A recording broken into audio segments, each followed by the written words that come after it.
Welcome to the 76th annual convention of the National Federation of the Blind of Kentucky. Woo! All right. And we are really excited that we have so many new people here this year, a lot of new people. So everybody make sure you introduce yourselves, go sit with a stranger, all those fun things. This morning, we are going to open with a moment of silence to remember anybody in your life that may have passed on this year, and to remember any of the things. So Kentucky this year has gone through a lot of national disasters and tragedies and things like that. So we're just going to celebrate a moment of silence for all of those things.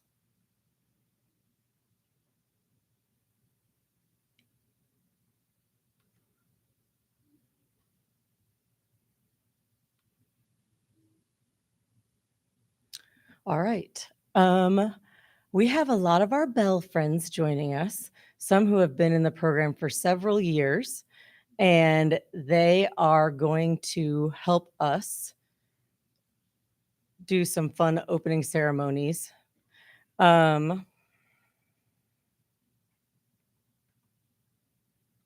right.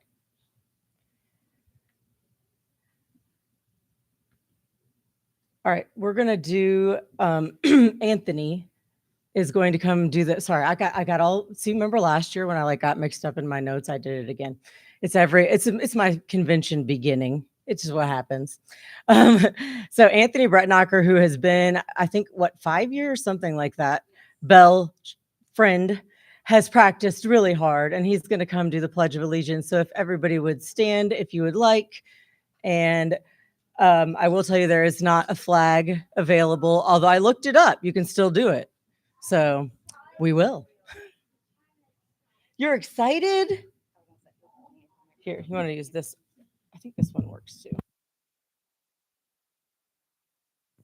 Does this? Okay, it does. Does that? Can everybody hear that? Okay, good. All right, in your big, loud voice, okay? I pledge allegiance to the flag of the United States of America and to the republic for which it stands, one nation, under God, with liberty and justice for all. Nice job, buddy. And before you sit down, you can, but you're going to stand back up, I hope. We have the national anthem presented by one of our other longtime Bell children, Addie Clarkson. And Addie's quite the star here in Louisville. She sings all over the place. And so I was like, how have we not had you come sing for us? So there you, hi Addie, how are you? Do you want like the mic that you can just hold? Sure. Here, reach out. I'm gonna give it to you. You got it? Yeah. All right.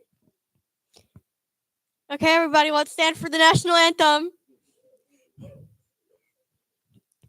Oh, say, can you see by the dawn's early light what so proudly we hailed at the twilight's last gleaming, whose proud stripes and bright stars through the perilous fight for the ramparts we watched were so gallantly streaming, and the rocket's red glare, the bombs bursting in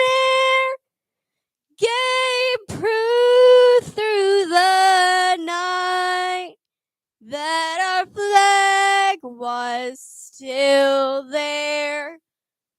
Oh, say does that star-spangled banner yet wave for the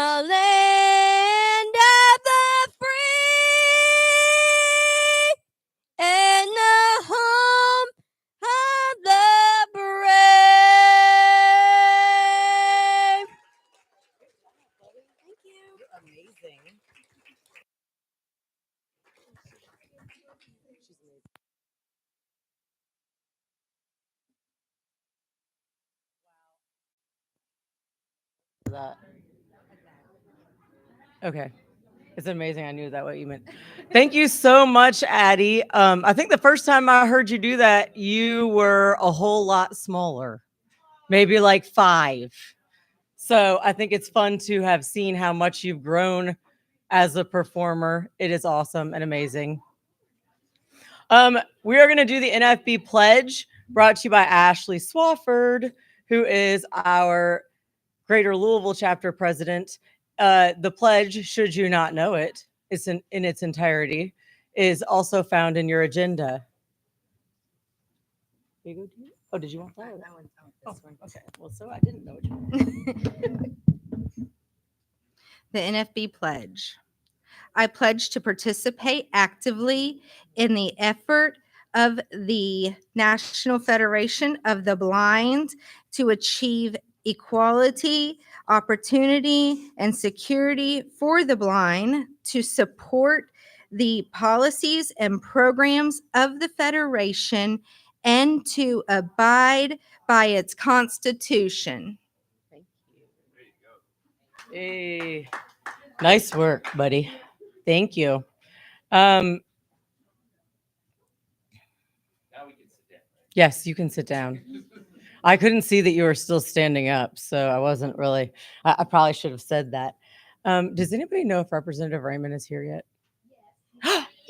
Yay! Awesome. So we have with us a very special lady who has been working with Todd and Laura and Kathy Jackson on some issues that she's going to talk about later. So I won't spoil it. So Representative Josie Raymond of the, I think your 41st district, and she is going to give a proclamation. Good morning. Good morning. Thank you all for having me. I come bearing good tidings from the Kentucky House of Representatives, and I'm very happy to present this citation of appreciation, which hereby recognizes and honors the National Federation of the Blind of Kentucky as you gather for your 76th annual state convention. Wonderful. We know that this is a chartered affiliate of the National Federation of the Blind, which is dedicated to helping the blind reach their full potential and achieve full equality, opportunity, and security, which should be the goals of your legislature as well. And the members of the legislature are deeply honored to join me in applauding all of those associated with this worthy organization, and in extending to you best wishes for future success and good fortune as you continue to labor so diligently in the interest of the common good. Thank you all so much. Thank you so much. Yes. Very nice to meet you. Great. I'm just going to sit this Yes, thank you. right there. And we look forward to hearing from you here very shortly. All right, so this next presenter, I've had many phone conversations with her. She is an amazing lady. She has gone above and beyond anything that we have asked for and of her. And she is from the Kentucky Board of Elections. It's Karen Sellers. And do you want to tell them what's in the back of the room? I'll let you do that. We have a surprise. It's in the back of the room. It's very cool.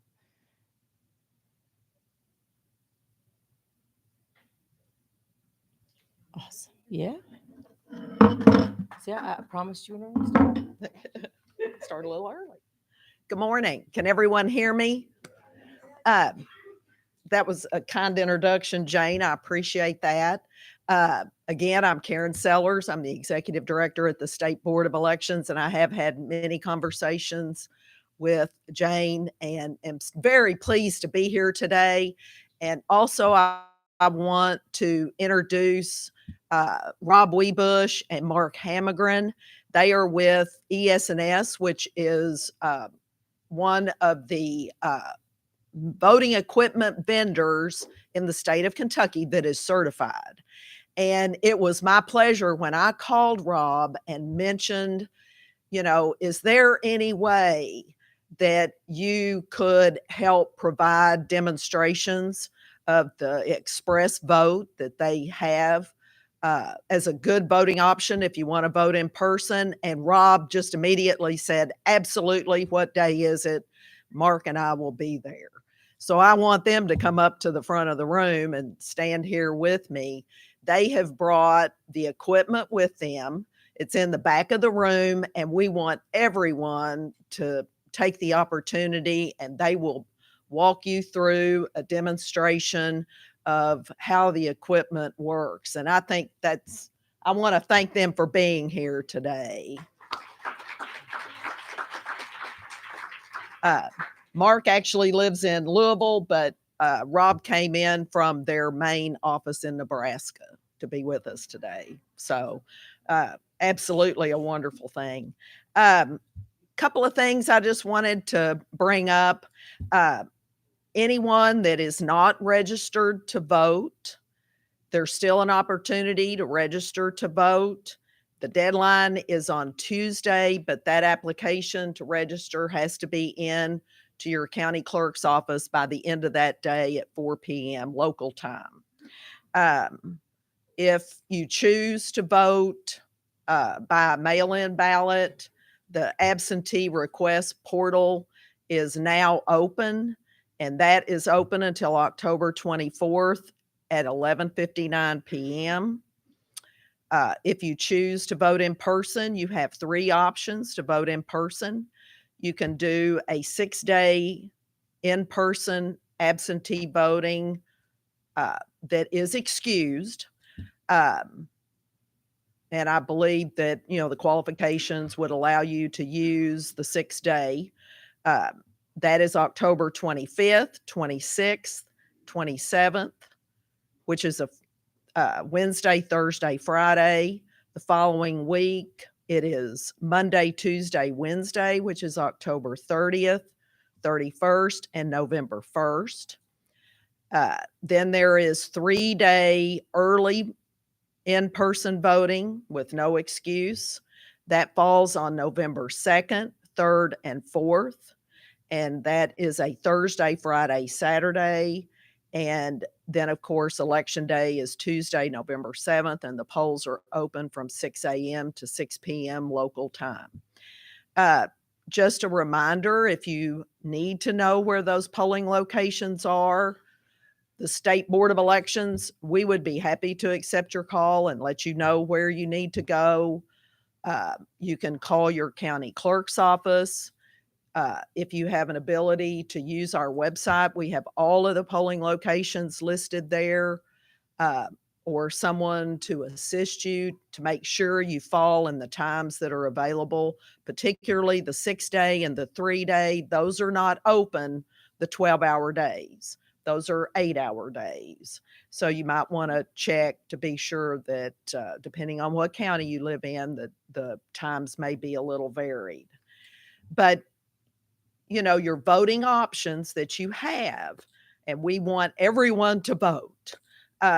You can go to the polls. You can vote early on one of the options I just mentioned. The ADA machines are available all of that time for early voting. There is assistance if anyone needs assistance. You can bring someone with you, or if you do not have someone with you, the election officers are available to help you, and they will make sure that each party is represented as they go up to help you cast your ballot. Your individual will need to sign a voter assistance card just to verify that you are accepting this person to help you cast your ballot that day. The other option is a mail-in absentee ballot where you go to our website, govote.ky.gov.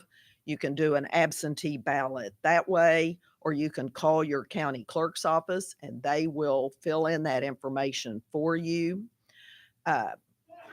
There's also a disability absentee portal, and how you would apply to that. You would contact your county clerk's office, tell them you want to access the disability absentee portal and how it works is you will receive an absentee ballot by email, the notice that the electronic ballot is accessed now securely online and can be marked by the voter with any compatible device you may have, keyboard, whatever compatible device you have. The ballot can be printed, marked with a pen or pencil if that's how you would prefer to do it. Return envelopes are also mailed to the voter that could be used so you can securely return your voted ballot. You could mail the ballot, or you can come to one of the clerk's office and you can use the drop box and drop your ballot in there. The only, the caveat is your ballot has to be returned to the county clerk's office by 6 p.m. on Tuesday, November 7th, which is election day.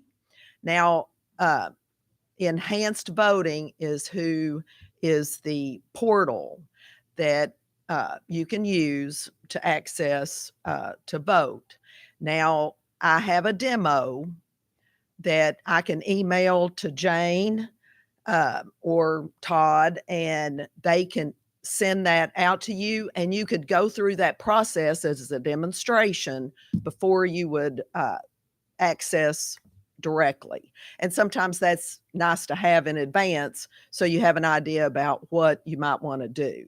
But I do have that available and thought I would email. Is that okay if I email it to you and then you could distribute it? But what it'll have is it'll have, a link for you to do that. And then as the demo, the details will be there. The voter's first name is going to be demo. The voter's last name will be voter. And it will give you, a date of birth to put in, and then an access pin 1, 2, 3, 4, 5, 6. So just to do the demo. Now, if you do the ballot directly, that information, of course, will be your secure information, and it will not be as a demo. So, but if you do choose to do the ballot that way, you'll receive the link and a pen that will be just yours. There will be, instructions how to do it. There'll be an envelope. There'll be a security envelope. So it'll be 2 envelopes, one to mail the ballot back and one to put your ballot in a security envelope.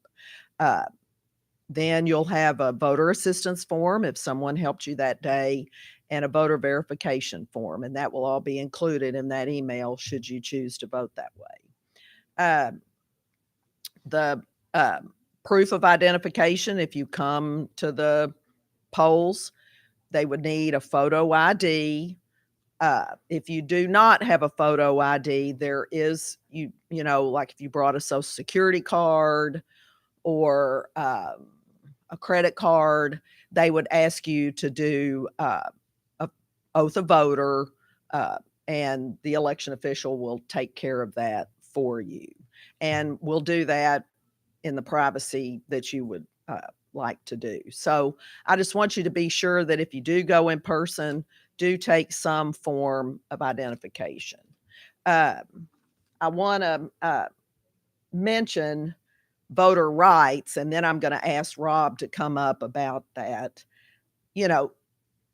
As a registered voter, it is your right to cast a ballot and vote. And when you go to the polling location, please ask an election official if you have any questions at all about the procedure, because they're there to help you and ensure that you vote in a private manner, free from anyone having any coercion. That is your right. We also want you to receive assistance should you ask for it.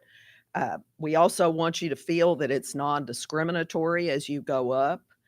And one thing we want to make sure is you are not required to cast each.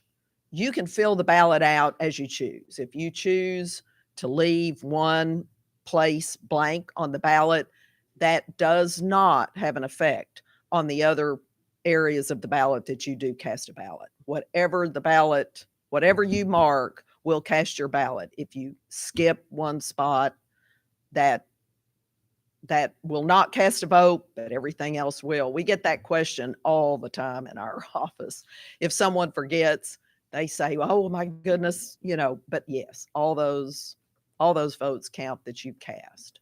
But I want Rob to come up because he can really talk about the equipment and the way that they ensure your privacy in a manner to be able to vote securely. So. Thanks, Karen. I appreciate it. Let's give Karen a round of applause, please. Like Karen said, my name is Rob Wiebush, and I'm from Election Systems and Software. And today with me is Mark Hammergren as well. We're from a company of about 500 employees. We're located in the Midwest, Omaha, Nebraska. We're all American citizens, all registered voters in the various jurisdictions that we live in, and we're incredibly passionate about democracy as a company. We're incredibly passionate about privacy, equality, and your right to vote in private. I just want to thank you all for allowing us to be here today, and then also just say a very big thank you to the National Federation of the Blind organization, because the equipment that we have in the back was designed in tandem with a lot of the inspiration from the Federation of the Blind to ensure that we had the tools, the technology, and the right things in place to allow each and every one of you as registered voters in your jurisdiction to vote in private and have that confidence that your vote is who you want to vote for, and it's done in a private manner.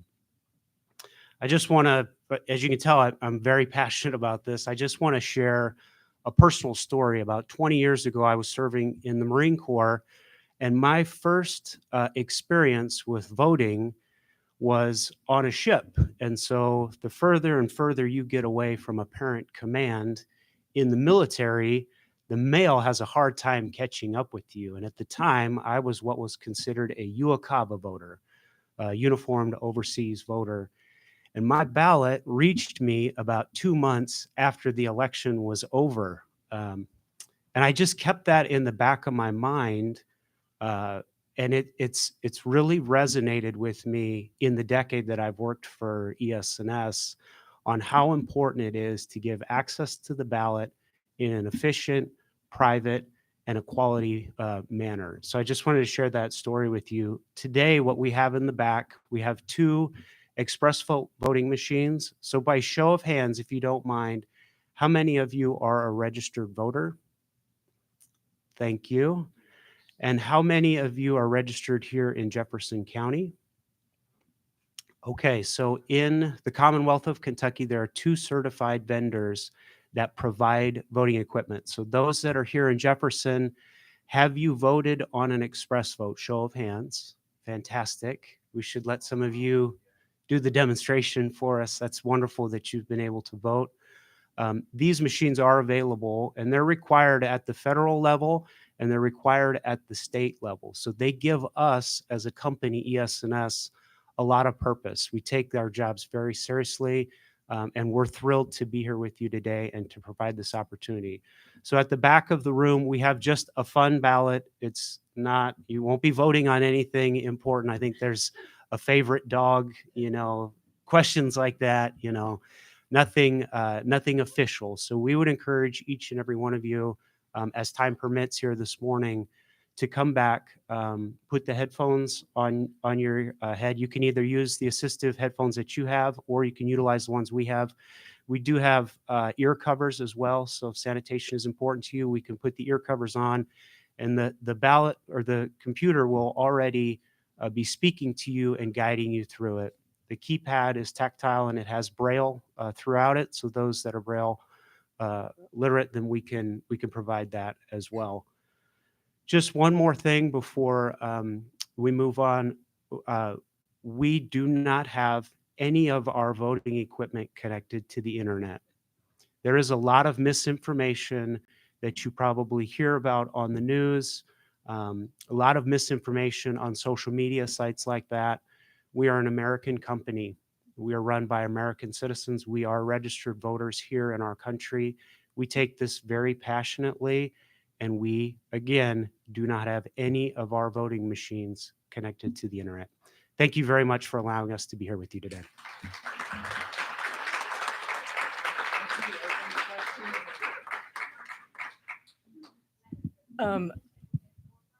I was actually going to say that, but before that, even though I owe you a couple, I know. Does anybody have any questions? Because I have been told that they would be happy to answer them for you.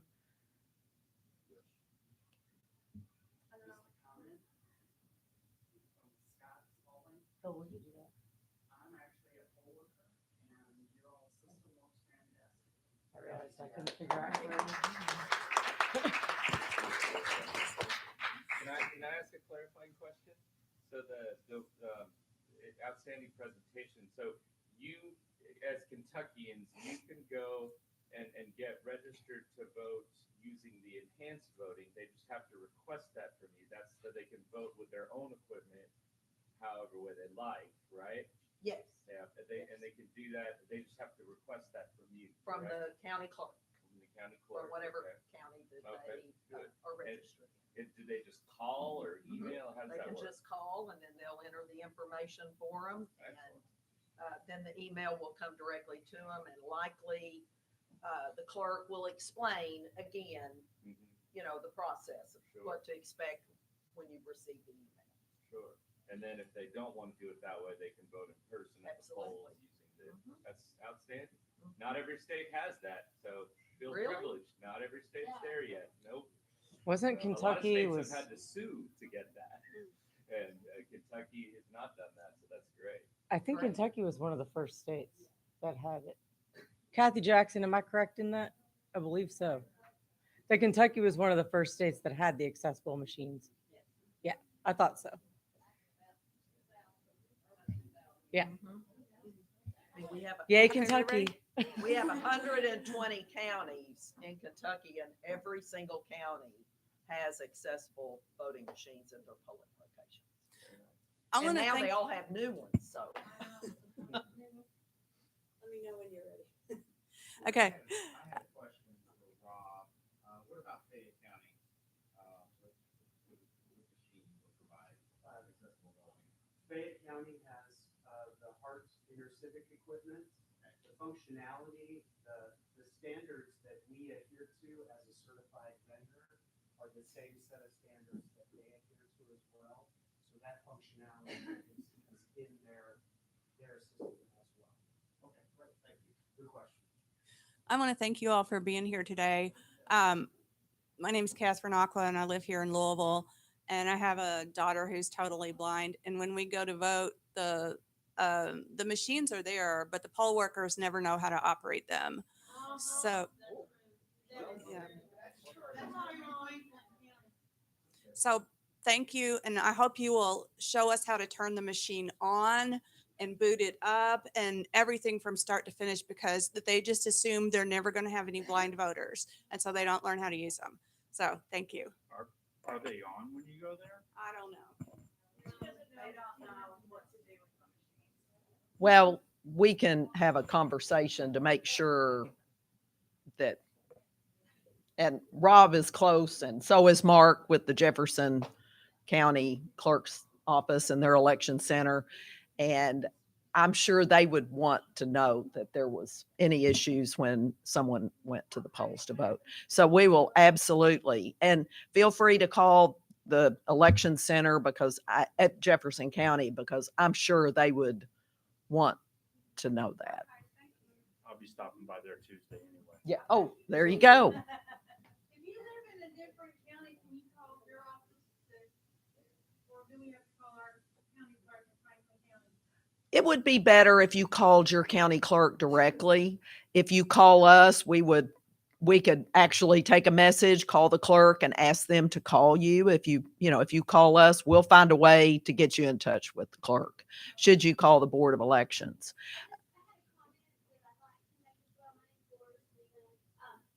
I generally have had very good experiences with accessible voting, but just to kind of add to the other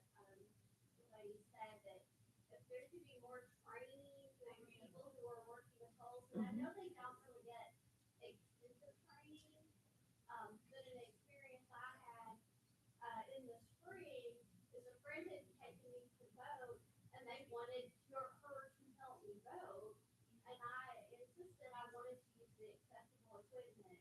And if the poll workers could offer know how to work the accessible equipment and offer that as opposed to, oh, here, you can fill out a form so that you get a waiver so someone else can vote and let somebody else help you vote. Because we want to be independent.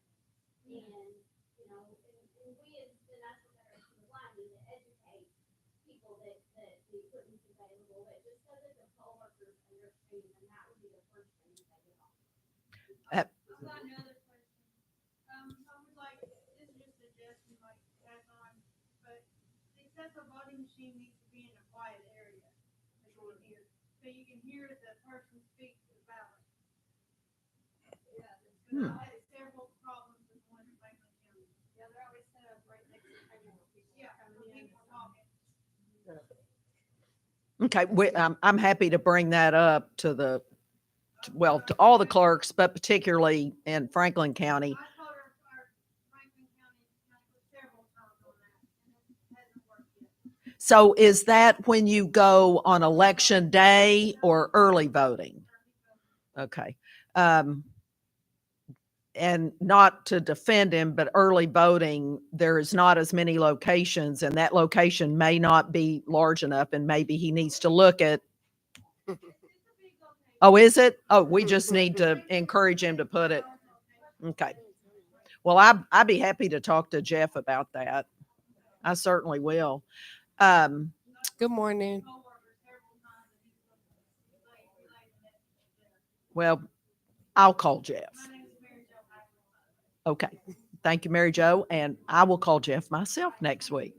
Good I want to morning. comment about the last question.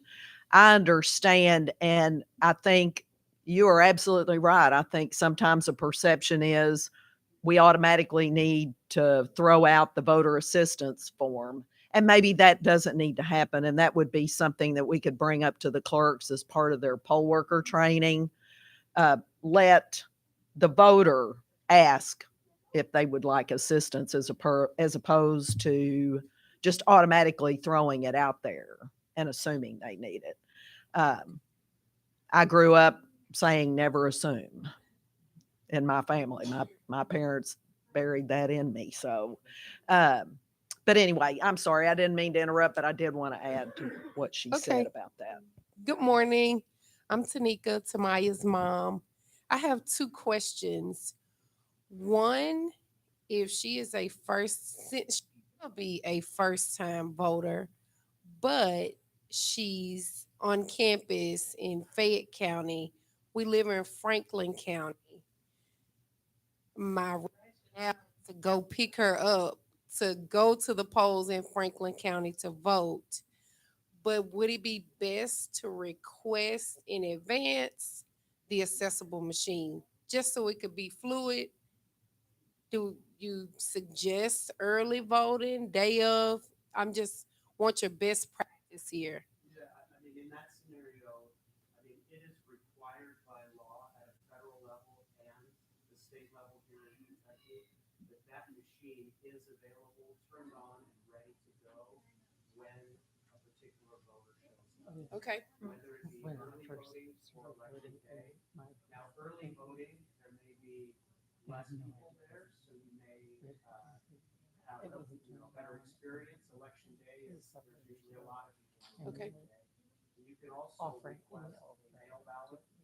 If you would like. We got to get the full experience. I appreciate it. I would agree because with the mail ballot, obviously that piece of paper is not accessible. to Yeah. your daughter. Well, So that's going there, that machine is required by law to be available. As a county clerk, Jeff Hancock there will have that. Thank you. Great question. you have a disability, so you don't care. You know what I mean? Like, you do. I should physically do it. Thank you. So when I first voted in college, in 2008, I had to vote where my residence was. So would Tamika's daughter have to vote in Fayette as opposed to Franklin County? Well, She's a I student. missed a little bit. I She's was a talking. college student voting in a different. Oh, Tamaya. So Tamaya, when she goes to vote, she needs to vote in the jurisdiction that she's registered to vote. So She's a college student. I'm trying to know if she needs to vote. in Fayette County, but her residence is still in Franklin County, she needs to vote a ballot that's in Franklin. Correct. Well, she might be living in college, but if her home of residence and her registration for voting is in Franklin County, she needs to vote in Franklin County. The only way to do that otherwise as a college student is if you choose to register at your college address. Most college students don't do that because they still continue to use their home address. But if you did want to change your registration, you could do that if you would prefer to vote in the county where your college is. But that would be the only way you could do it, like Rob said. I don't think they quite understand that that they have access to an electronic mail ballot system. All they have to do is Tamaya could request the electronic mail ballot, and they would send that to her electronically. She could use her own equipment that she's comfortable with, and she could vote that way. So that is another possibility. I mean, I agree with the experience of going to a poll place is neat and it's fun. Once you do it, though, you've done it. So I think the electronic mail ballot is still that your state is offering that. That's a pretty awesome opportunity for you as well. And that demo is what Karen is going to send to me, and I am going to send out to you all. And I would just echo that in the Commonwealth of Kentucky, that's unique. It's not like that in every state in our country. That's something special, and it's something that Kentuckians should be very proud of. And that gives you an opportunity to vote your Franklin County ballot if you're in school in Fayette County without going in person to the county where you're registered to vote. They would send you a ballot for whatever county your voter registration is. And we are proud in Kentucky in the State Board of Elections that we can offer this service. It has gone very smooth to our knowledge. And if there is a situation where it hasn't gone smooth for someone, we would definitely want to hear it at State Board of Elections. And with, I can give Jane has all my information and I'd be happy to answer any questions if you have any issue at all with that. This is Scott Spalding again. And as someone who has been through the poll worker training multiple times, they do, at least in Jefferson County, tell us to have the accessible machine available as soon as the polls are open. And I think the concern, Scott, is that they don't know how. Not that they aren't told to do it. we go through that training too.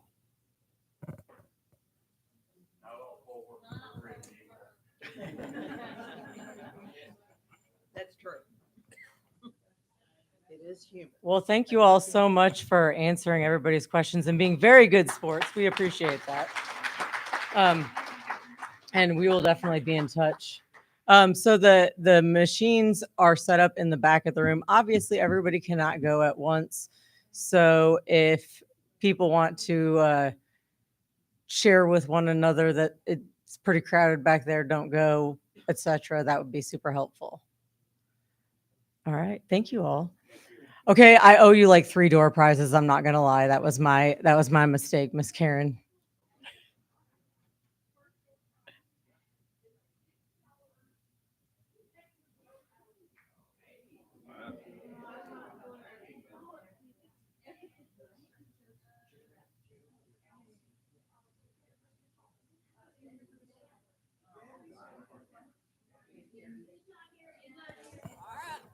Oh, sad Debbie.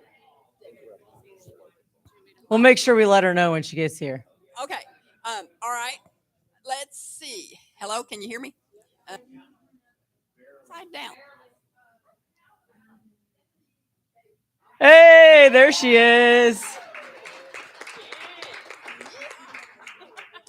All right, Jackson and Parker, your mom's taking you to lunch, just so you know. Okay, should we do another? You can do 2 more because that was Two 1, more? right? Yeah, All right. 2 more. I'm gonna give them to you because Okay. that was my bad. Ashley, what should we give them next? Oh.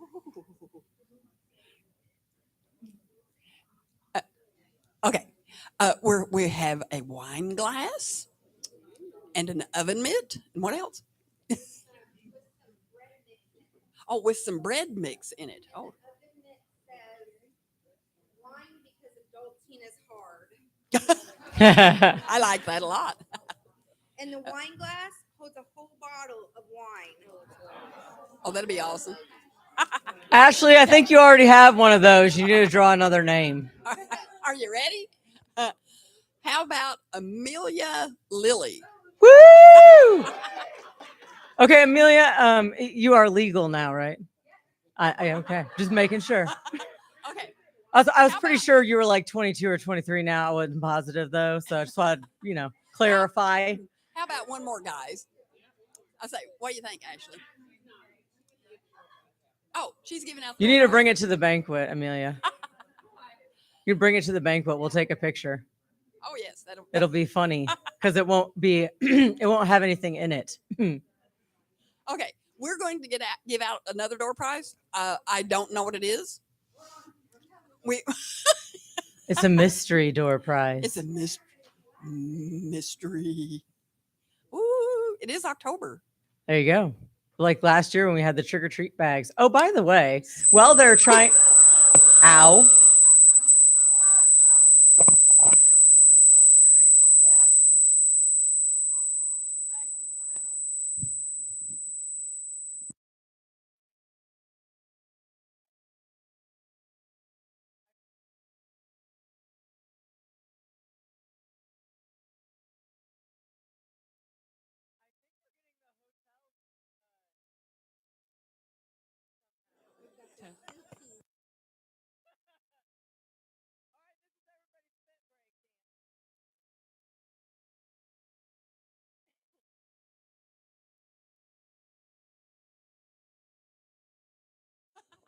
All right, guys, we have one more door prize. Can you hear me? We have a Scentsy warmer with some nice, awesome smelling Scentsy wax. And how about Peggy Sinclair Morris? Is that right? She's not in here. She's not in here. Okay. Okay, I'm sorry. That person wasn't here. So now we have, you're fine. Maria Jones. She is also not here. Not here. But I want everybody to let her know. Oh yeah. Because it will bother her. Yes, it will. I know, and it does. How about Michael Merchant? Oh, there he is. All right.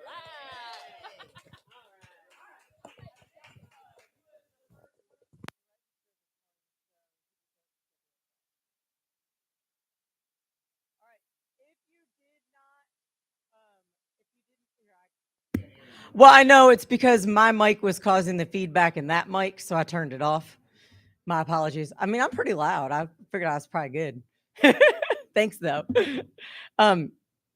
If you did not visit the registration table on your way in and you are registered, please be sure to do so. There's a wristband system in place, which I do not understand because they changed it, and I'm not going to try to explain it because I'll explain it wrong.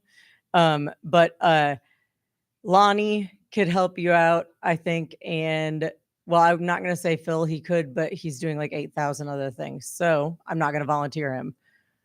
All right. They're also in the middle of your table. I forgot to mention this earlier as well. There is a handful of candy. You can't have it all. You need to share. And there are also several little fidget items. There are some builders, there's some spinners, there's some Play-Doh, I think. And so for any of you that feel the need to fidget with something while you are in a meeting, we are actually giving you permission to do so. So there you go. All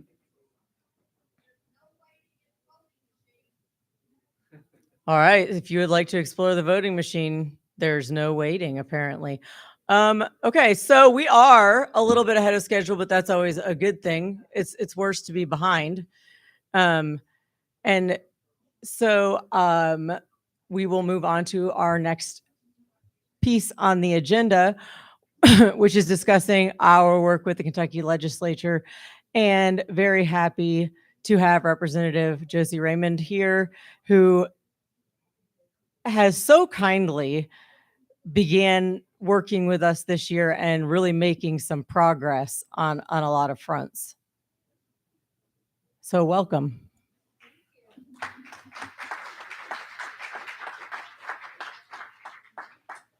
Hello again. Good morning, everybody. Thanks for allowing me to be part of this year's convention. My first, your 76th.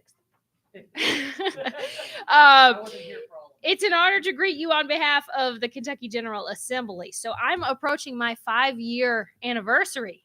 I've made it 5 years in the Kentucky House of Representatives, which has been equal parts frustrating and rewarding. The frustrating part for me is being in the super minority. I'm a Democrat in Kentucky, so I've been in the super minority. Hey, and so I've watched one policy after another that I've opposed with every fiber of my being. Things like reductions in state revenue and cuts to unemployment insurance, attacks on the safety net, restrictions on personal freedoms. But the immensely rewarding part is everything else.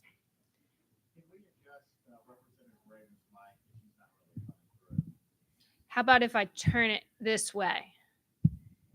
Here we go. I'm trying all the angles. And you want me to just go closer? Okay, I'm closer. I'm sorry about that. So because of redistricting that happened after the 2020 census, my House district, the 41st House district, changed quite a bit. And I picked up some areas that I'm extremely proud to represent, including the Kentucky School for the Blind, which got its start more than 180 years ago. It was the third state-funded school for the blind in the United States. And it means a lot to me to also represent the American Printing House, which many of you know broke ground on a $55 million expansion. Yes. In the Clifton neighborhood in May, that is going to hold Helen Keller's artifacts. They let me hold a shovel for the groundbreaking. It was a big day for me. So thanks to that, we will welcome visitors from all over the world. And Louisville will be known for baseball bats, bourbon, the Kentucky Derby, KFC, and it will be the best place to study blind history on earth. I also want to shout out the McDowell Center, the great resource in our community. Yep, it has helped more than 3,000 people reach their full potential. Just last week, a constituent's family was raving about it to me. He lost his vision in his 50s after a stroke, and the McDowell Center retaught him all kinds of things, including how to use his cell phone. So they were grateful for that. So helping all people meet their potential is a goal that our country and our state government should have always had and should always have. When I was a little girl, President George H.W. Bush signed the American with Disabilities Act in 1990, and he described it as a long overdue Independence Day. And beyond the physical changes that it made possible, it also changed attitudes. And that's the power that legislation has. It showed that being inclusive is not the financial barrier that a lot of people worried it would be. Maybe you've heard of this in-depth study of the American with Disabilities Act that took place at Sears, which was one of the largest employers in our country at the time. And they made 71 changes to become ADA compliant. 3/4 of them didn't cost anything. And the rest put together cost $3,200. $3,200 to be more inclusive for all. That is money well spent. The researchers who studied that concluded that the ADA's impact was evolutionary, not revolutionary. And I love that phrase when we're thinking about legislation and how to make our state more inclusive for everybody. Curb cuts designed to help folks in wheelchairs help me when I'm pushing a stroller. Audio warnings at crosswalks help people with low vision, and they help children who are learning how to be safe. So when we can all participate, we all win. Earlier this year, I lost a colleague. Representative Lamine Swan of Lexington passed away, and he was the first legislator to serve in a wheelchair. And because the Capitol is not as accessible as it should be, I'm talking in terms of ramps right now, but we don't have public transportation to the Capitol. He had to roll in every day to work through the basement while every other legislator came in through the front door. In his memory, we will seek to change that in 2024.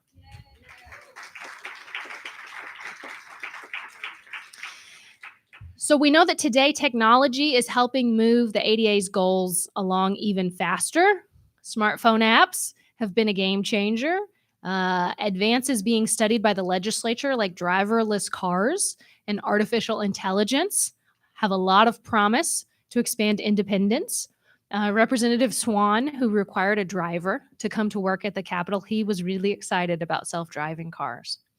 I know you're going to hear later today from Good Maps, but I wanted to shout out Louisville-based company Good Maps, which develops indoor digital mapping, pinpointing things like staircases and restrooms and emergency equipment. And that helps both blind and low vision people as well as first responders who need to enter buildings and quickly know the layout. On a more personal level, I am very proud to have spearheaded an effort this year to provide legislative citations in Braille for visually impaired students who graduated from the Kentucky School for the Blind. That's the first time that we have ever done that. But I know that we're going to do it every year going forward. I want to thank the good Teamsters who work at APH for making it happen. Do we have any Teamsters from APH today? That's right. You have a worthy contract negotiation going on, and we're behind you. Yep.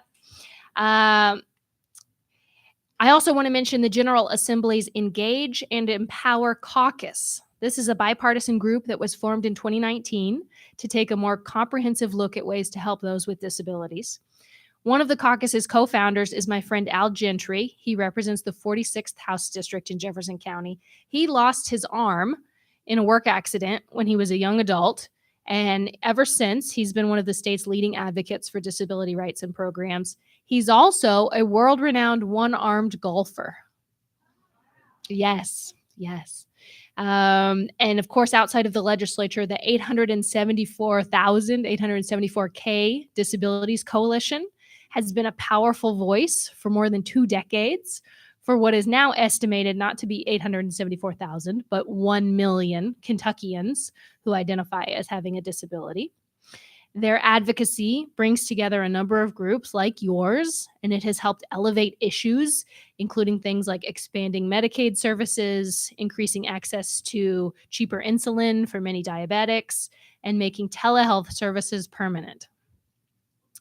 Another friend of mine, former State Representative Mackenzie Cantrell, repeatedly filed legislation to give greater protections for the visually impaired. Her legislation would have provided stronger parental rights in such areas as adoption, custody, and foster care. These ideas came from her constituents with direct experience, and it shows how vital it is for us to hear from our neighbors who have different lived experiences. During the upcoming legislative session in 2024, which starts January 2nd, I will proudly file the National Federation of the Blind's model bill to phase out the sub-minimum wage.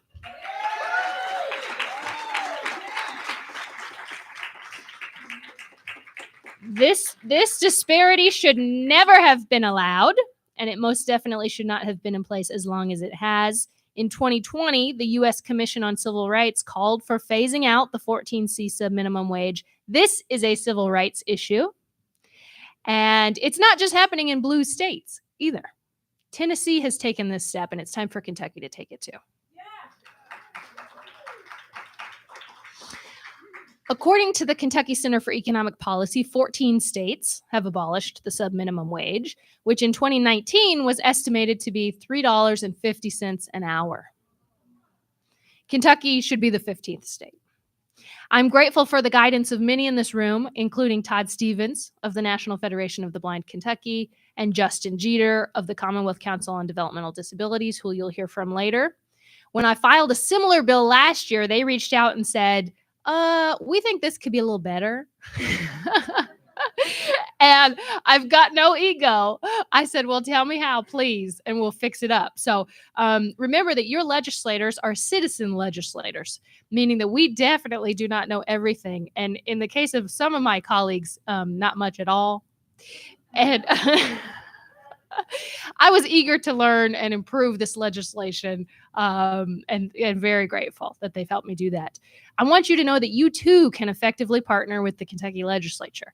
Please know that we need your input and your perspective. Influencing the legislature as an average citizen or as a small organization, I know it can seem like a daunting task, especially when you read that lobbying expenses this year alone are already over $18 million and 850 entities have employed at least one registered lobbyist in Kentucky. Money and connections can go a long way, but it's grassroots efforts that always have and always will be the most effective thing. Reminder that your legislators represent you, but they are not representative of the diversity of our Commonwealth, not yet. There is one legislator out of 138 who's under the age of 30. Almost all of us are married. A disproportionate number are attorneys. We did have one renter in the legislature, but she just bought a house. We have one legislator who is an immigrant who was not born in the United States. We have one LGBTQ legislator. You may have heard that legislative bodies are pale, male, and stale. We're evolving. The House Democratic Caucus, for example, is majority female now, but we have a long way to go. If you'd like to run for office, let's talk. Finally, I do encourage you to be patient. This has been my biggest lesson in my 5 years in the legislature. A lot of ideas take time to pass. We saw that this year with the legalization of medical marijuana and sports betting, both, which had strong bipartisan and public support for years and years, but both failed several times before finally passing. It shows that persistence can really pay off in terms of advocacy. One older example that I always keep in mind is in our child labor laws. Today, it's hard to imagine anyone fighting laws designed to protect kids from working all day in factories and mines. But in 1902, when the legislation was introduced to ban child labor in Kentucky, it was controversial. The Senate passed it 30-2, but it barely passed the House, 47-36. It's another sign of something else being evolutionary, not revolutionary. When I feel like the General Assembly is resisting necessary change from clean energy to healthcare access to phasing out the sub-minimum wage, I remember examples like this. Change may come far slower than we prefer, but over time we can make it come. Please do not give up pushing us for accessibility and inclusion, especially because you're right. At the very least, I can promise you will always have at least one friend in Frankfurt ready to learn, try and do better. I stand ready to do whatever I can to help each of you live the life you want. And thank you all for giving me the chance to speak today.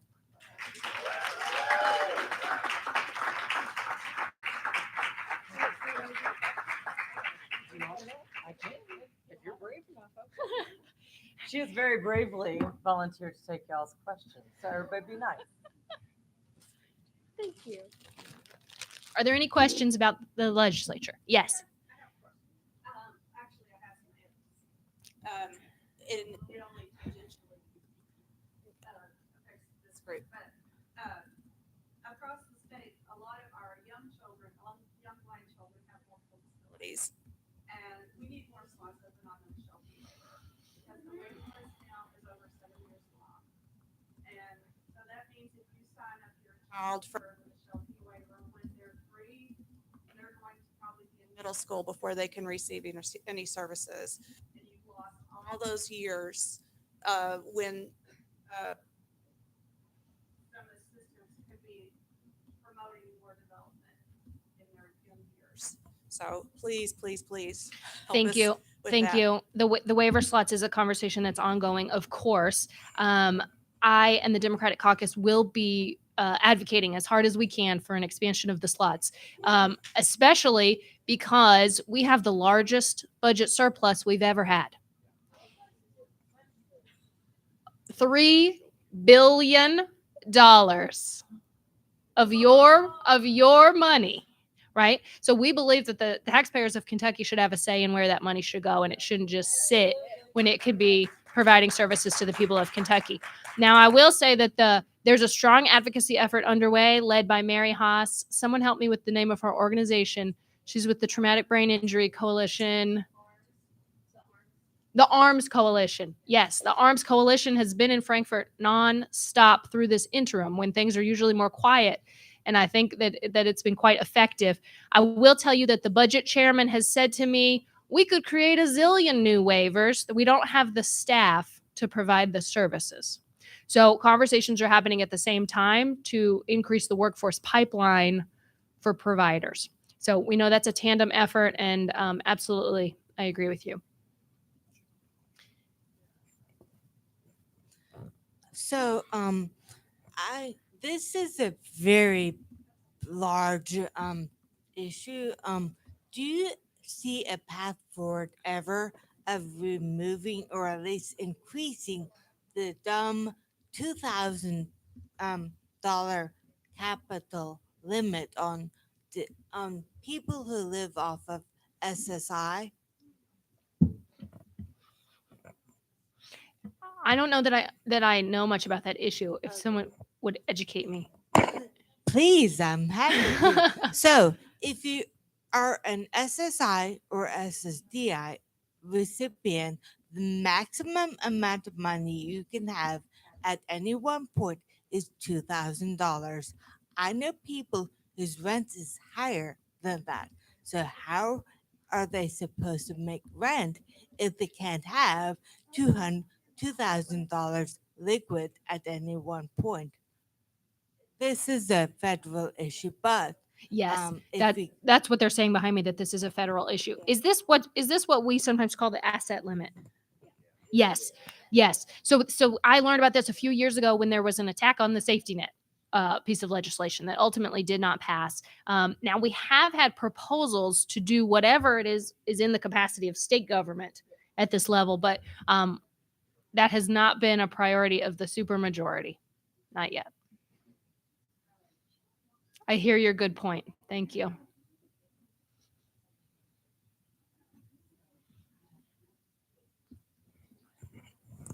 This is Tanika, Tamaya's mom again. I got a quick question now that Tamaya is a 2023 graduate of Kentucky School for the Blind.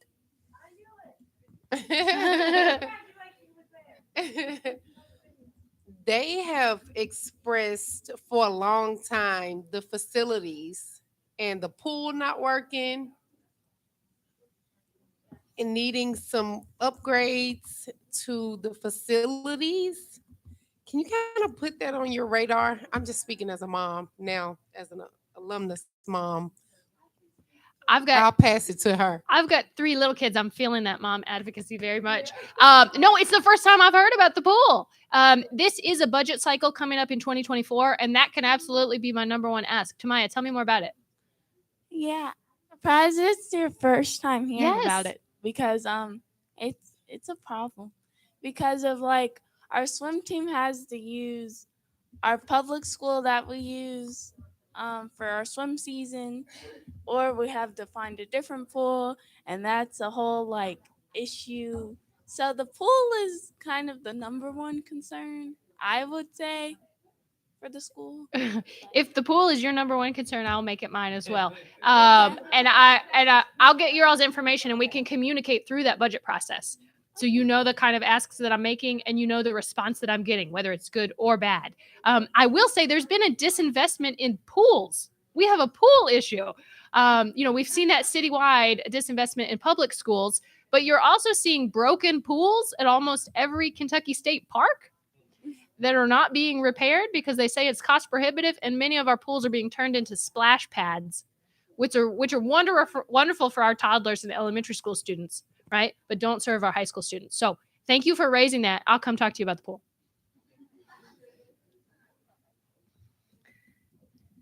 Okay, I'm going to go play with the voting machine and be around for more questions and more follow-up. Like I said, I'm working closely with Justin and Todd and would love to be of service to you all too. Thank you so much. Thank you, Jane.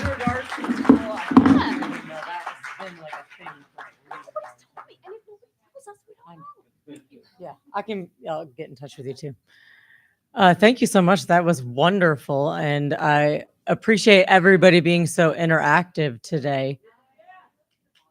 Do you want to do another door prize? I know you want to. And I appreciate that you're not yelling door prize at me, so I'm going to let you because I think that is very kind.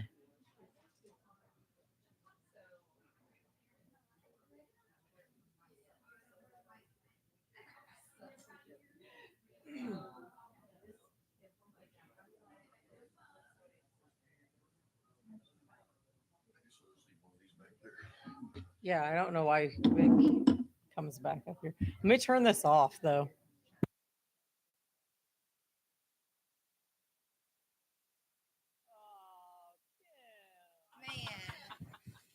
Well, here we go. Now we have a mic, Karen. Okay. Okay. Now we have a mic, and it's still the same prize. And this time, hopefully, the person is Corey Markham.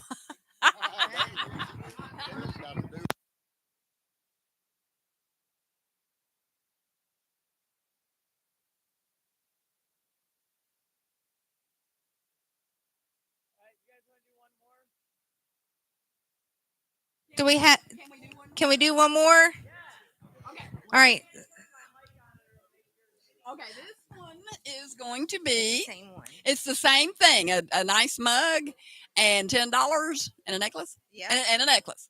All right, and this goes to Anthony Brettenlocker. Is that how you pronounce it? Yes.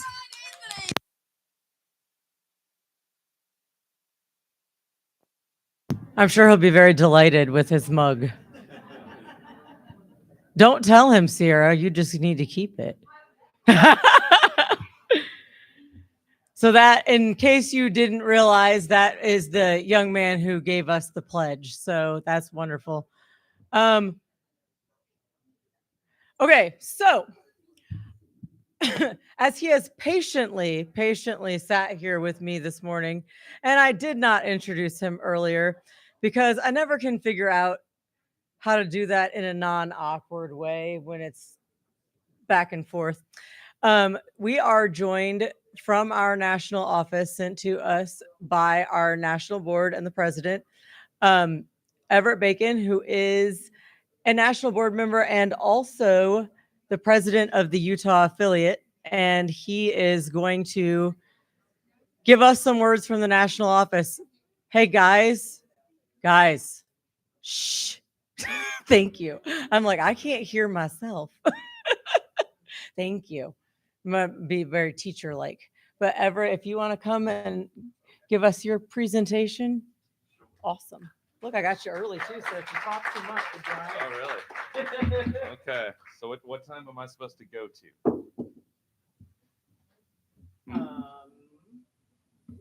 Whenever you want me to stop? That what you're trying to tell me? Yeah. Okay. Uh-huh. Okay. When I stand back here and go, stop. Okay. Well, hi, everyone. It's great to be here in Kentucky. As I was saying yesterday, this is my first time ever to your great state. So it's neat to be here with all of you. 76 years that this convention's been happening. That's pretty awesome. I think in Utah, we just had our 63rd. So you guys have got a few years on us. So that's pretty awesome. It's neat to be here with Kathy Jackson. Kathy was a board member when I was elected to the board, and she was a mentor to me because I was new in 2015 when I was elected. So I learned a lot from Kathy and her guidance. She's an outstanding state president for many years. And so it's neat to be here with Kathy again. It's been really wonderful getting to know Jane and Phil. Jane and Phil were very gracious and took me out to dinner last night at Malone's, which I guess is a restaurant close by. And it was a lot of fun. We had a great time and got to learn some of the things that are going on in the state. I really appreciated the time yesterday with the technology conference that was going on by your technology division and Todd and the great work that was there, the outstanding vendors you had. So that was a lot of fun. It's great to be here, and I'll be here with you all day and all evening tonight. I've been asked to represent President Riccobono. So President Riccobono is sad that he couldn't be at all of the state conventions. He would like to go to every single state, but it's just not possible. He was here earlier this week. How many people were at the live presidential release on Tuesday night? Quite a few of you. That's awesome. So he was here on Tuesday and Wednesday, and he actually left on Thursday. So he was here he was the keynote speaker for APH's conference. And so it was funny. He was talking to me in August about where I was going to go. I had told him I was going to be at the APH conference, and he said, "Great, you can be at the live presidential release with me." And he said, "Why don't you just stay all week and do the NFB of Kentucky convention?" So that's why I got asked to stay all week and got to spend some time here in Kentucky. So in turn, I made him go to the Louisville Slugger Museum with me. And so we went to see that on Wednesday. And then he and I are big baseball fans. So we've probably been to, I think it is now 6 different stadiums together, seeing baseball games from California all the way to Baltimore, Washington, the Houston and Tampa. So we've been to quite a few games together.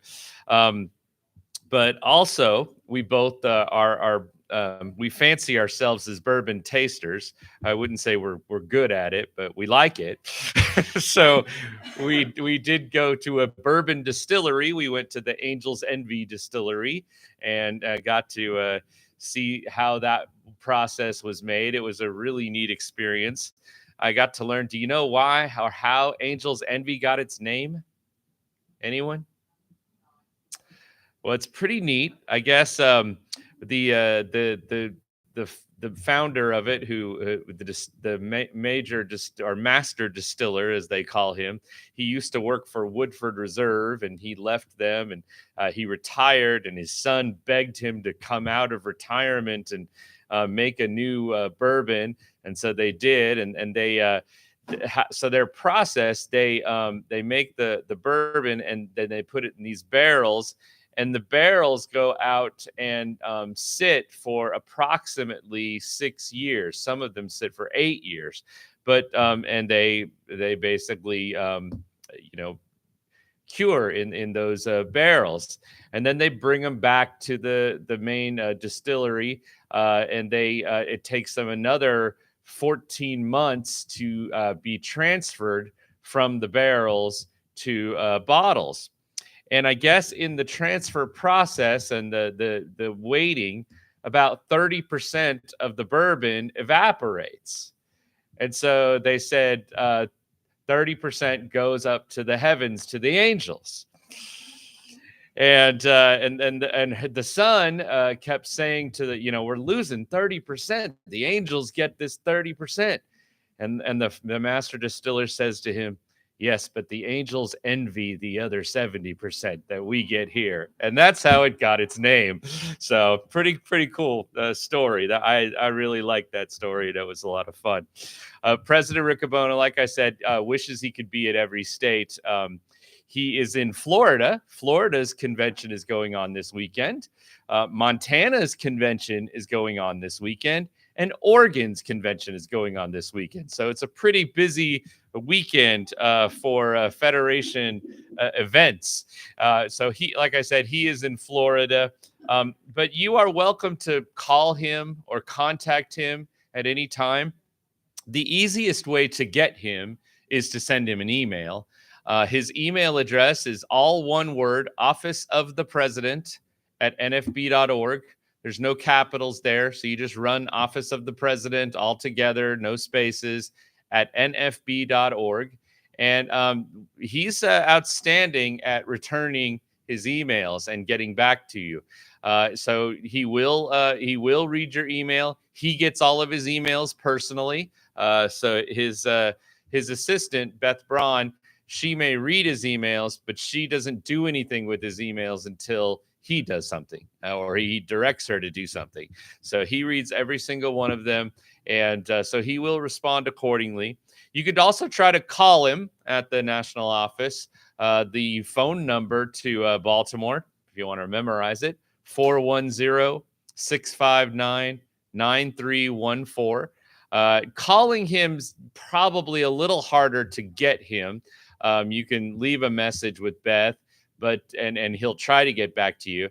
I will say, though, if you email him first and let him know that you want to talk to him, then he'll definitely work out a time to call you and speak with you. But he is a very personable president. He is someone that you can talk to. He wants to hear from you. He enjoys hearing from Federation members. When was the last time he was here in Kentucky, Jane? Do you remember? 12 years ago. So it's about time for him to come back. So that's a good sign. Well, he's doing a national convention in Florida. So yeah, so some of the things I have this report that they give us, and Kathy remembers this. How many pages do you remember what it was, Kathy, when you had it? How many pages? Do you remember how long the national report was when you had it? Do you remember about how many pages? Do you have a guess? Well, it's up to 76 now. 76 pages. I am not going to read all 76 pages to you. I promise. Jane would hit me. So there you go. So, but I have an answer for any question about the National Federation of the Blind. If you have any, I probably have the answer in the 76 pages. So I definitely will get time for your questions. But I have some highlighted things that I want to talk about. First and foremost, how many of you here in Kentucky were at our national convention this past summer in July in Houston? Quite a few showing. That's really good. Great. It was a great time.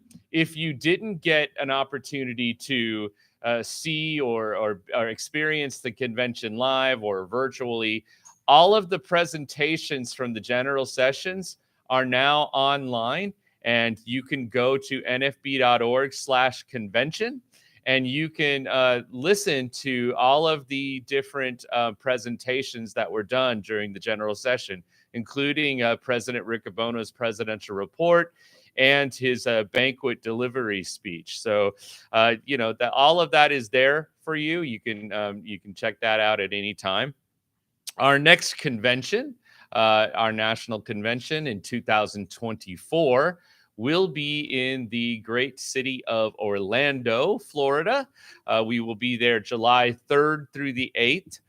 We are returning. We haven't been in Orlando for a few years. I think the last time was 2017. But we're returning to Orlando, and we're returning to the Rosen Center. Pretty exciting that we will be back in Orlando. The National Board wants to assure you that Florida, even though it has lots of things that Florida is doing, it wants to assure you that our national convention will be a safe space. Harry Rosen himself put together a presentation that we aired at our national convention talking about the Rosen Center as a safe place for anyone to come and participate. So no matter what state laws Florida might pass or anything ridiculous like that, we in the Federation welcome any and all blind people, no matter what your background is, no matter what your personal beliefs are, whatever religion you might be, whatever gender you might be, whatever anything. The National Federation of the Blind is a welcoming space for any blind person. So, and that means if you're high partial, medium partial, low partial, or no partial, we will take all of the any blind people of any kind. So that's something we are very proud of in the NFB. It's something we aspire to do. And so we want you to understand that this is a safe space and always will be, no matter where our convention takes place. We signed the contract for the Orlando convention that's going to take place in 2024. We signed it back in 2019 before any Florida state laws were passed on anything. And we have to do that. We usually plan about 5 years ahead of where the conventions are going to be. So we know where the 2025 convention is going to be. I don't know, but President Riccobono and the director of operations at the Jernigan Institute also knows. Maybe a few select others that pay the bills know, but they don't tell us. So don't ask me where 2025 is.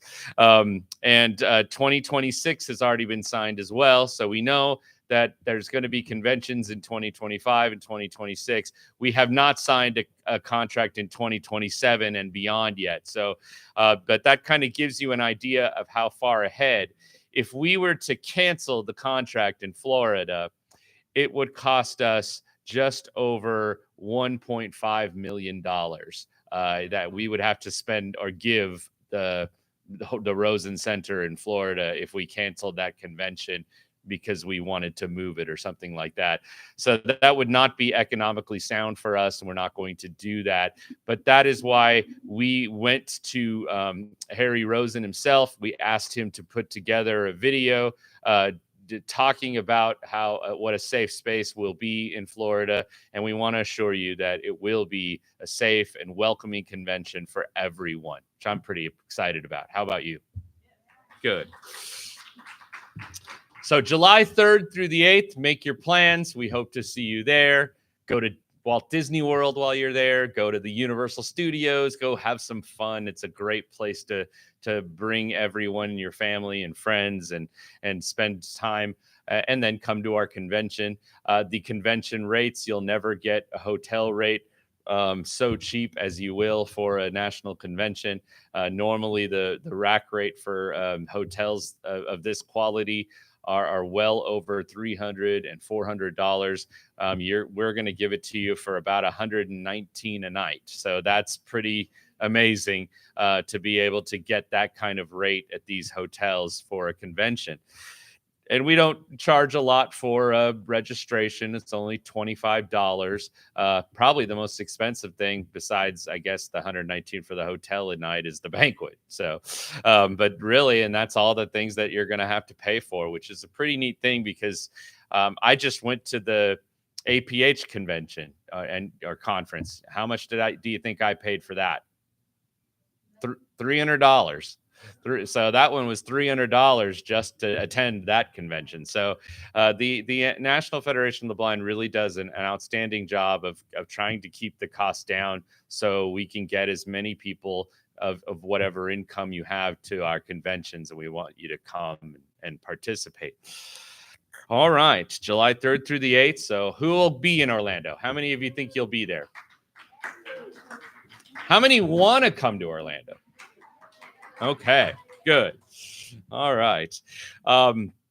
We will have a Washington seminar. How many of you been to a Washington seminar before? Awesome. That's great. Our next Washington seminar will be in 2024. It will be January 29th will be the Great Gathering In. So if you are not able to attend live in Washington, D.C., that will be aired virtually.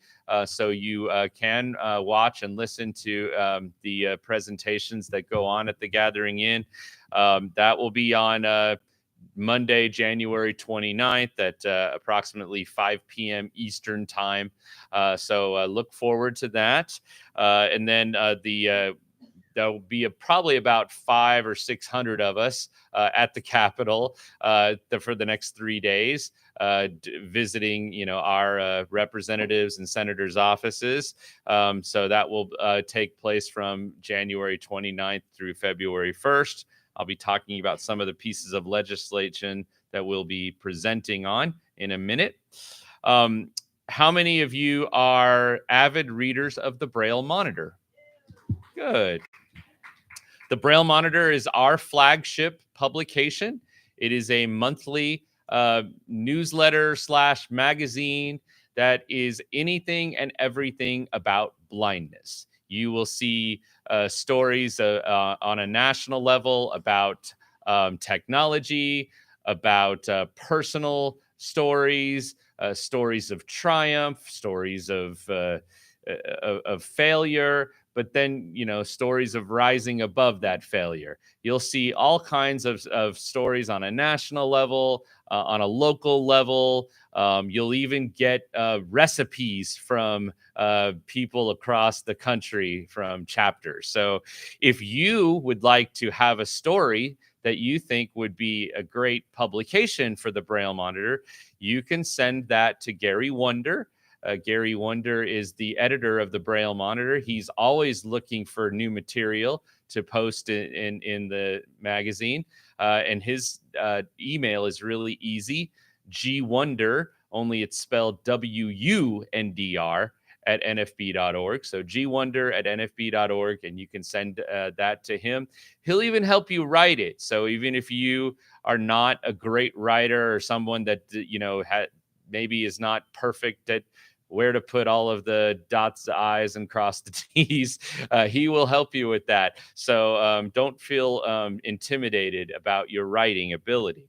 But definitely get the Braille Monitor. The Braille Monitor is available on Newsline. How many of you are Newsline subscribers?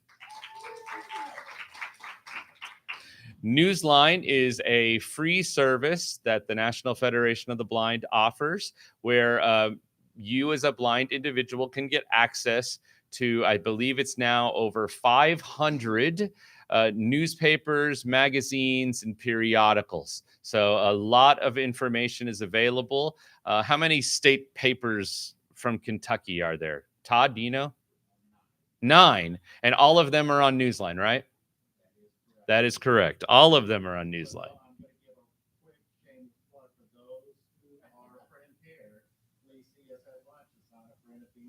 There you go.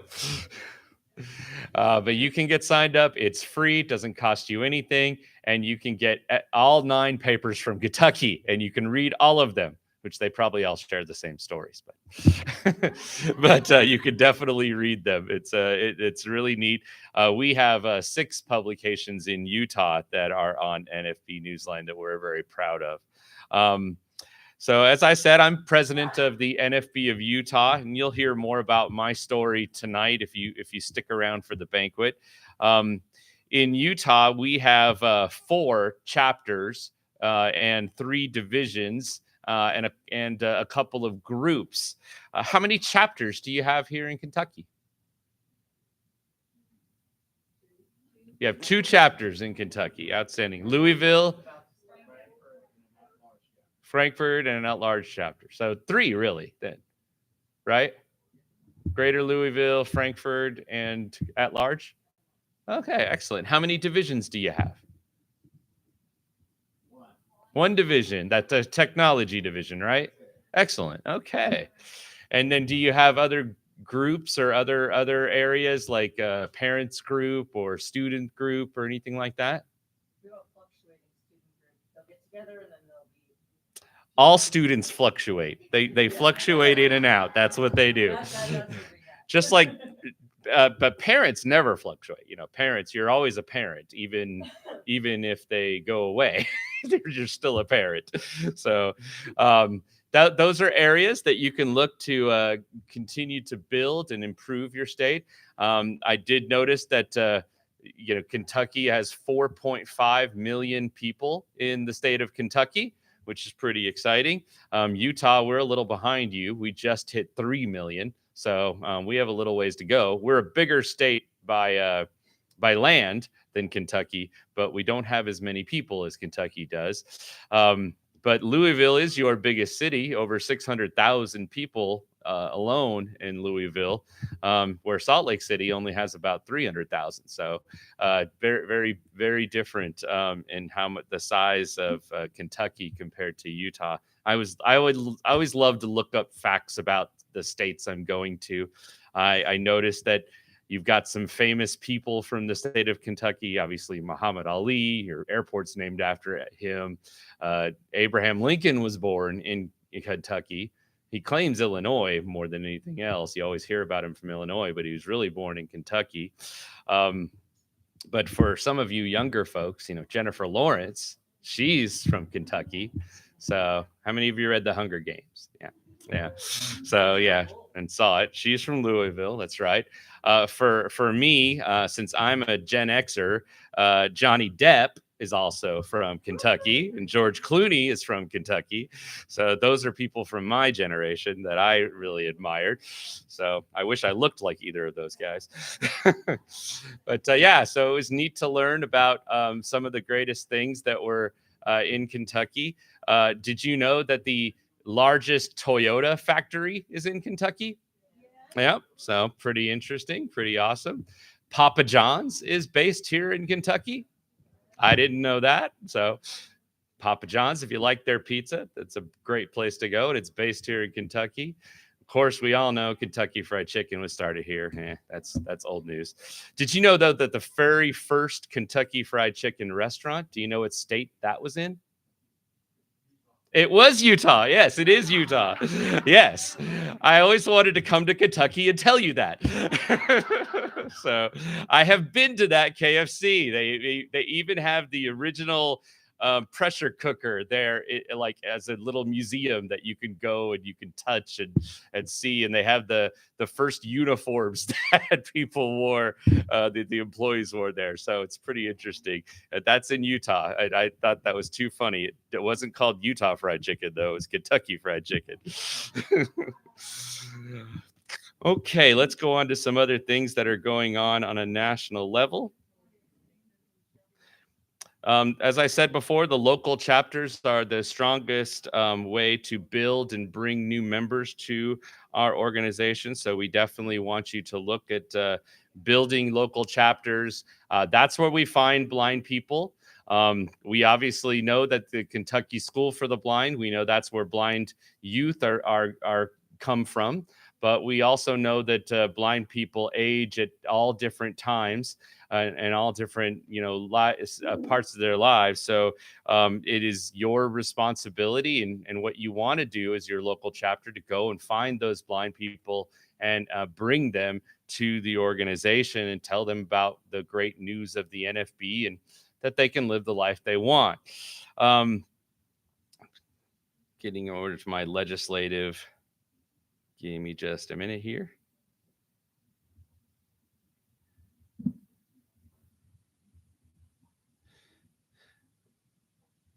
Okay, here we go. So we have some legislative quick references that I want to go over with you on the different bills that we're pursuing on a national level.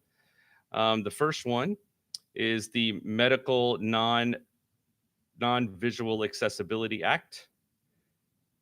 HR 1328 has been introduced in the House. So how many members of the House of Representatives are from Kentucky? 6. That's great. So those are all people that you can aspire to get them to co-sponsor the Non-Visual Medical Device Act. We have the Transition to Competitive and Meaningful. Sorry, would someone say something? It's a bit of a challenge. What do you mean? Okay. To the Non-Visual Medical Device Act is a challenge, or all of them are? So only one of the six is counted. Which one is it? Oh, okay. And he signed all six of them, or he's signed on to all of the bills that we have? Oh, okay. He just says he will. Oh, he's the only hope you got. Okay. Mm. Okay. Well, let me go over some of the other ones just so you have them. So, like I said, Medical Non-Visual Device Act, we have Transformation to Competitive and Meaningful Employment Act. And that has a bill in the House and in the Senate, HR 1263 and Senate Bill 533. So that one has both House and Senate. The transition to competitive and meaningful employment is basically the ending of subminimum wages that Representative just spoke about. And so you definitely want to see that happen on a national level as well. We've noticed that going out in the state level seems to be more productive than the national legislature. States seem to be more willing to get these things passed than they do on a federal level for some reason. We have a brand new bill that was just introduced for Website Software and Mobile Accessibility Act, HR 5813 and Senate Bill 2984. So that actually has been introduced in both the House and the Senate, and that talks about making websites and mobile applications accessible.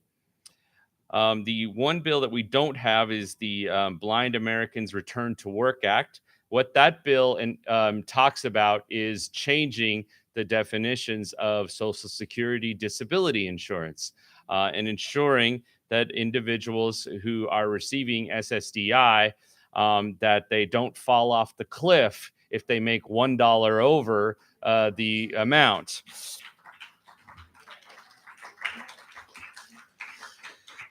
What we are offering to the legislature and trying to get them to support is for every $2 we as blind individuals make over that SSDI amount, $1 be subtracted.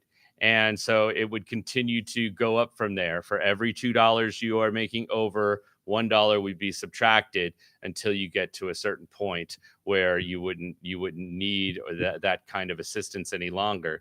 But it would incentivize people to return to work, and they would not want to continue to only rely on that disability insurance. It would be a great incentive to get more people back to work, which is what we need. We're creating jobs, but we don't have enough people to take the jobs. So that's why we need this to pass so more blind people can return to work. Access Affordability Technology Act is one we've been working on for quite some time. This also has a bill in both the House and the Senate. And this basically allows us to get a refundable tax credit for purchasing assistive technologies. I was looking at one of the pieces of assistive technologies yesterday that was being presented by one of the vendors. It's a new piece of technology called the Activator. How many of you got to see it? It was pretty neat. It's basically a full-size keyboard that also has a 40-cell braille display, but that also has the ability to enter key in and do braille input as well. So you could do QWERTY input with your regular keyboard, but you can also do braille input, and it has a dock on the side for your iPhone. So it's constantly connected via Bluetooth and has Wi-Fi in it. So you can have access to your Bluetooth instead of using just a simple Bluetooth keyboard like I'm using now with my iPhone, but I don't have any of the braille with me. But that device You know how much it cost? Did anybody get the price? $6,600. That's an intense amount of money for any one person to be able to afford for just to get, access to electronic braille.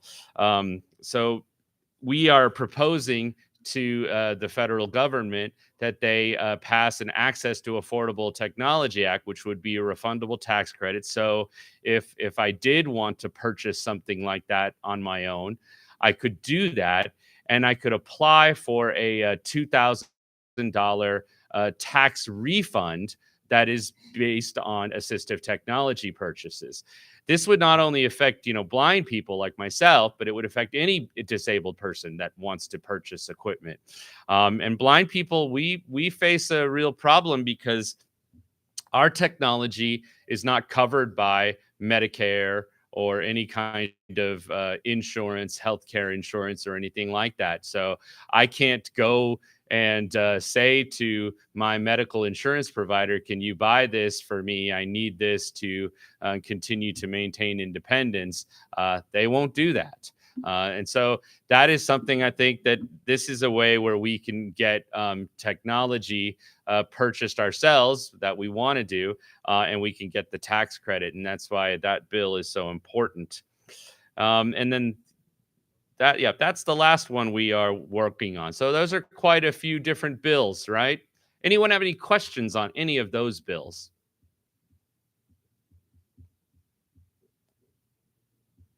Yeah, go ahead. Mm-hmm. Mm-hmm.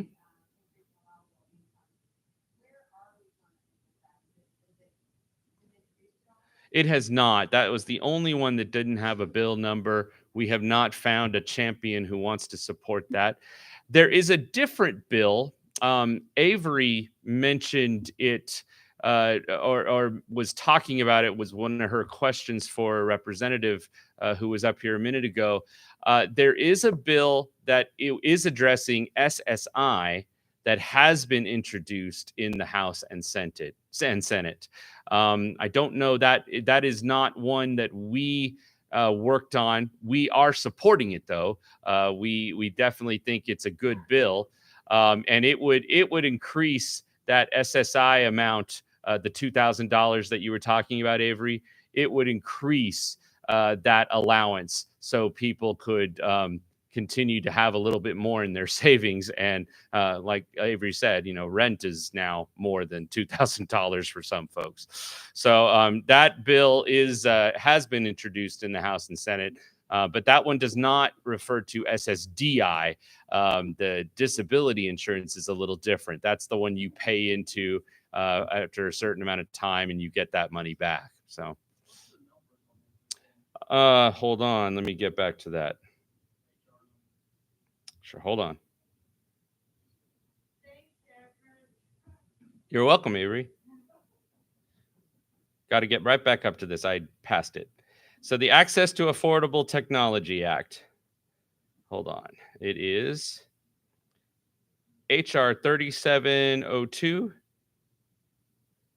and S 1467.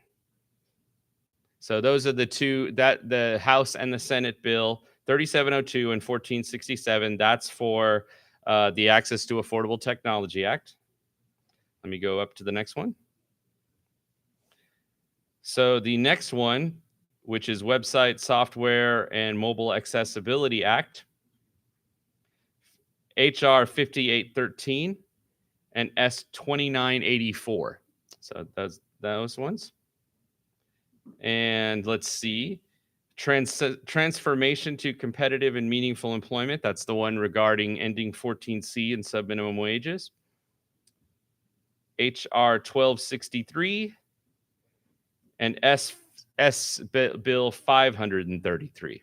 And then the last one, we only have a bill in the House for the Non-Visual Medical Device Act, and that one is HR 1328. Got them? You got it, sure. And if you didn't get them and you want to ask me later, I'm happy to find that for you.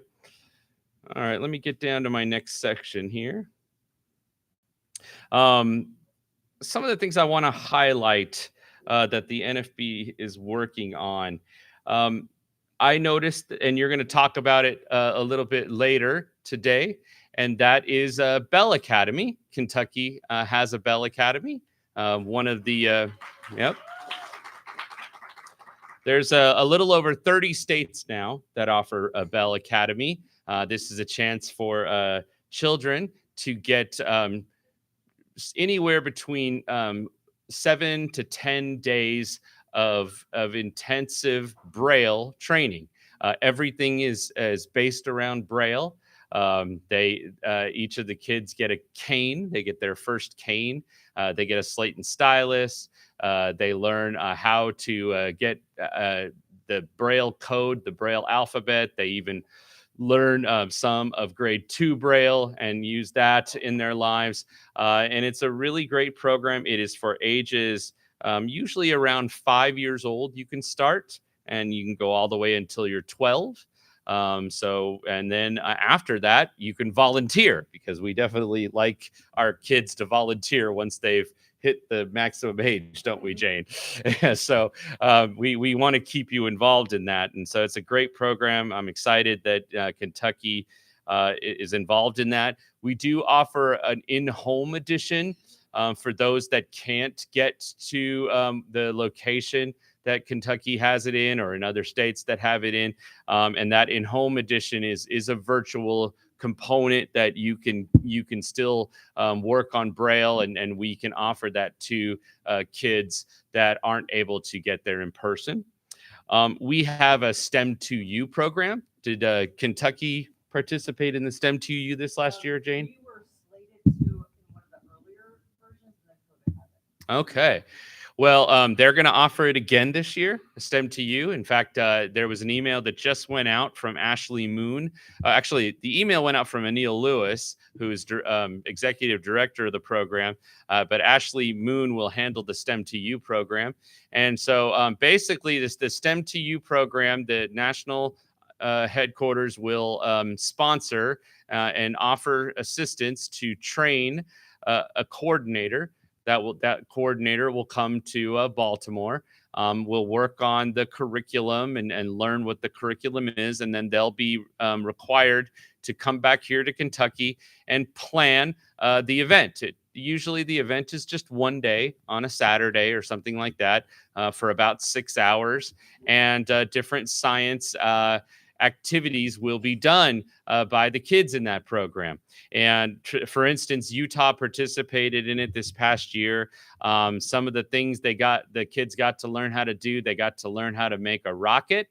They got to learn how to drop an asteroid that would land on the Earth. They got to learn a little bit about how the shuttle or the rocket would return to Earth. So lots of different things that they were able to do and participate in. They get some great things to take home, but it was a really neat event, and it's neat for children to get a chance to learn that science is something they can do. Science, technology, engineering, and math, and arts is in there too. I guess you could call it STEAM now. But you know, kids don't get that opportunity all the time. I remember when I was in science class back in a long time ago, I should say, but in the 80s, I was in a school, and they were nervous about me being able to dissect a frog. The teacher was really nervous about me holding a scalpel. They thought I would cut myself and not the frog. I don't know why. But so I had to be partnered with a sighted kid who could hold the scalpel. I wasn't allowed to hold the scalpel. We are changing that in the NFB. One of the things I think we're going to be doing this next STEM is a program where you do get to dissect a whale. or a mini shark type thing. That's not a big giant whale, I should say, but it's like a shark thing, and it's a big enough where you can still dissect it and see all of the insides and things, which is pretty neat. Also gross, but neat. So, but it neat to be able to participate in some of those things. Some of the other things that the Federation sponsors and does, we have our PAC plan. How many of you here are on the PAC plan? Very good. The PAC plan is our pre-authorized contribution. It is a way for members to give back to the National Federation of the Blind. You can sign up for as little as $5 a month, less than a Starbucks cup of coffee, and you can sign up for that $5 a month. And imagine if we had every member of the NFB of Kentucky contributing $5 a month, how much more programming the NFB would be able to do. We take those dollars and we put it right back into the states. That's how we fund our Bell Academy. That's how we fund the STEM to You. That's how we fund national representatives going out to conventions. That's how we fund our free white cane program. So many things that the Federation pays for and does through your contributions to the PAC plan. So as little as $5 a month. You can, of course, do more, but $5 a month is all you have to agree to, which is pretty amazing. So that is one way. We also have our free white cane program. How many of you have gotten a free white cane? You're allowed to get a free white cane every 6 months. So if you can get one every 6 months, all you have to do is go to nfb.org/free white cane and fill out the form, and you can and that will be sent to you. You just tell them what size you want, and you can get one every 6 months if you need to. I usually get one and I give it away. So I give it away to somebody that I think might need it. But it is an awesome program that we have. We also have a free slate and stylus program. So you can get a free slate and stylus. Yep. That you can get every 6 months as well. And it's a metal slate and stylus that they will send you. So you can sign up for that as well at nfb.org. We also have let's see, our Jernigan Scholarship. This is for first-time convention attendees. Has anyone here received a Jernigan Scholarship before? Very nice. So that's something you can apply for. If you've never been to a national convention and you want to come and you're worried about the cost, we can definitely, you can apply for that Jernigan Scholarship and you'll be considered for a stipend that will get you to the NFB National Convention. It's a neat program. You do have to, convince Jane to write a letter on your behalf. So Jane, you'll have to do a little work there. Yeah. Okay. Okay. But Jane will be happy to do that. And that's the only thing we ask is a letter from you and a letter from your state president, which is really neat to get you to the Jernigan Scholarship. Now, how many students do we have in the room? Jacob, Amelia. Okay, good. There's a few students in the room. We have a national scholarship. So I know we have a state scholarship in Kentucky. I got to meet your two state scholarship winners that are going to be announced at this convention. I got to spend time with them this morning. But we have a national scholarship. We give away 30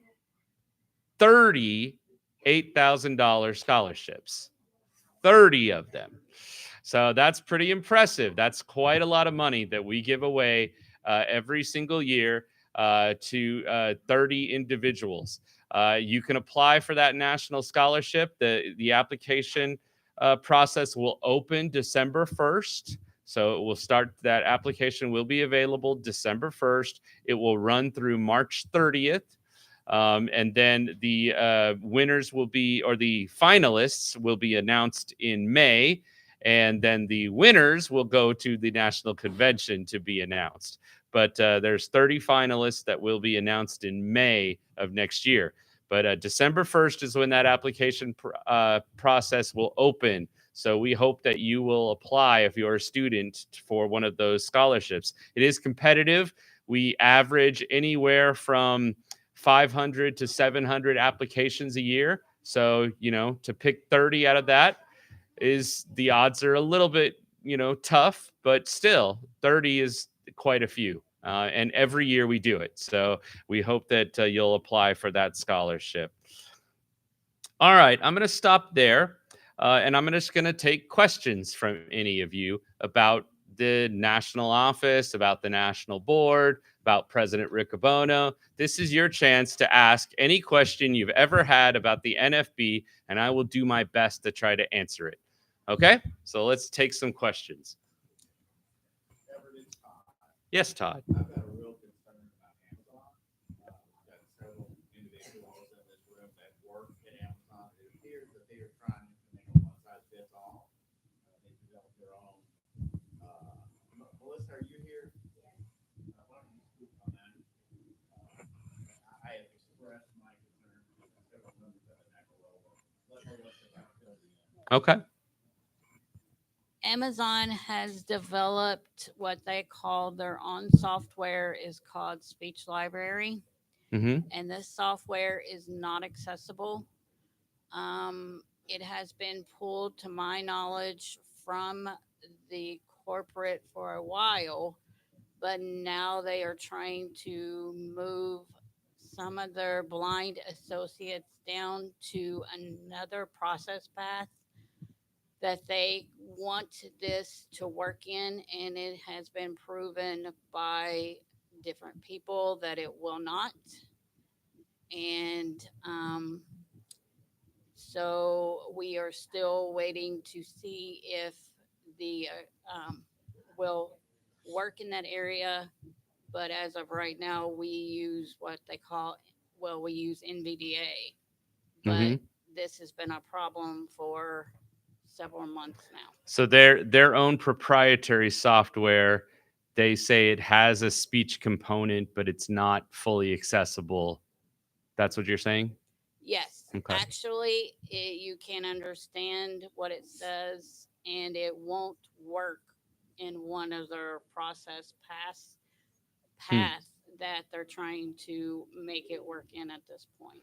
So, and Todd, when you say you've contacted folks at our national office, how did you do that? What did you do? Email. Who did you email? Yeah, Pam. So Pam, works in Baltimore or in Louisiana, right? Yeah. Sure. Okay.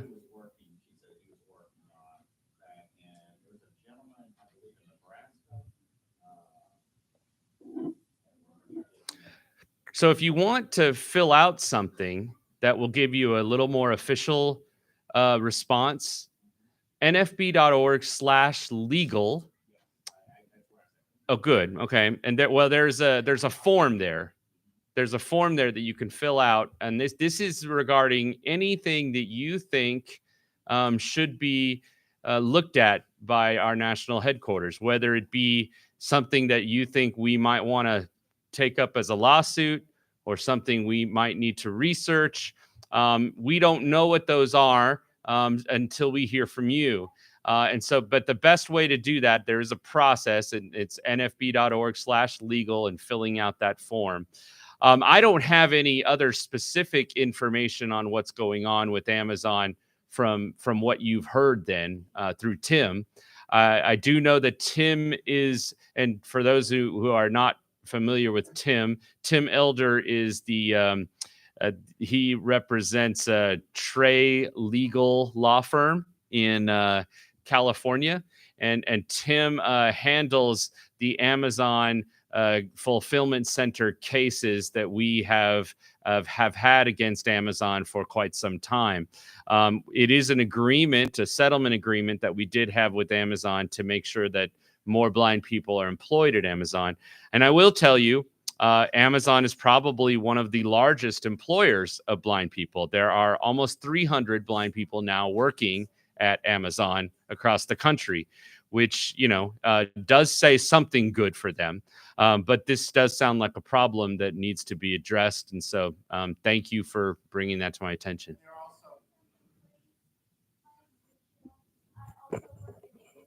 Mm-hmm. And also, they have Melissa is my sister. We Mhm. both work at the same fulfillment center, Mm-hmm. and they have us tied to one station.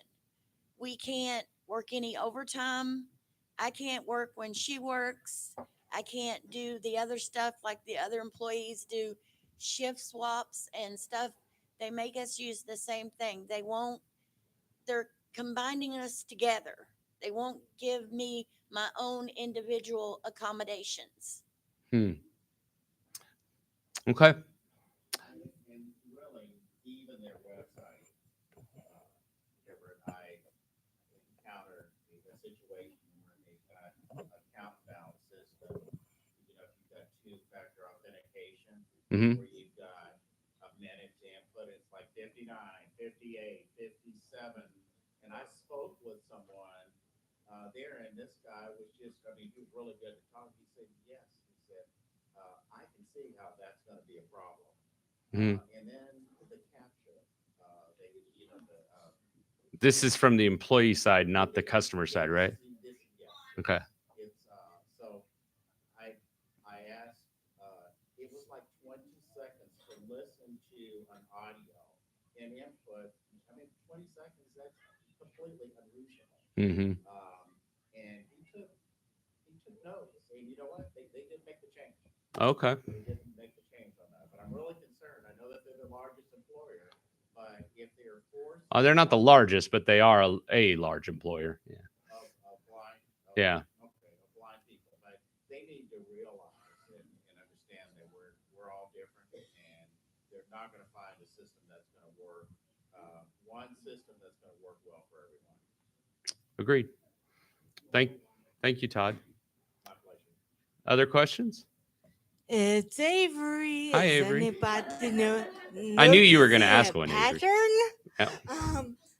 I have one quick comment about Amazon and being the largest or one of the largest employer of blind people. It's also one of the largest employers of people. Full stop. So we should give them all of the credit for that. But I have a very simple question. Hopefully, is STEM to you the same as youth SLAM? Youth Slam was something we did a few years ago. Yeah. We have not revisited Youth Slam. That's where we not?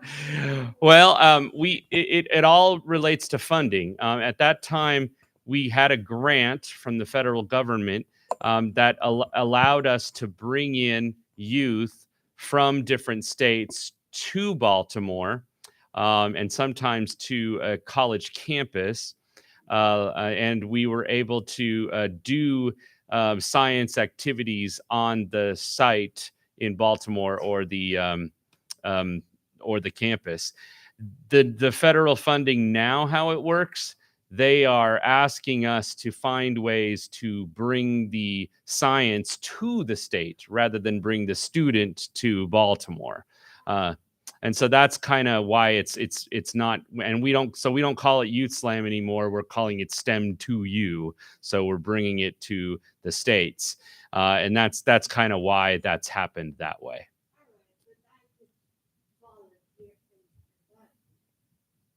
You definitely should volunteer. In fact, Jane needs a coordinator. Maybe, Avery's I hear a volunteer.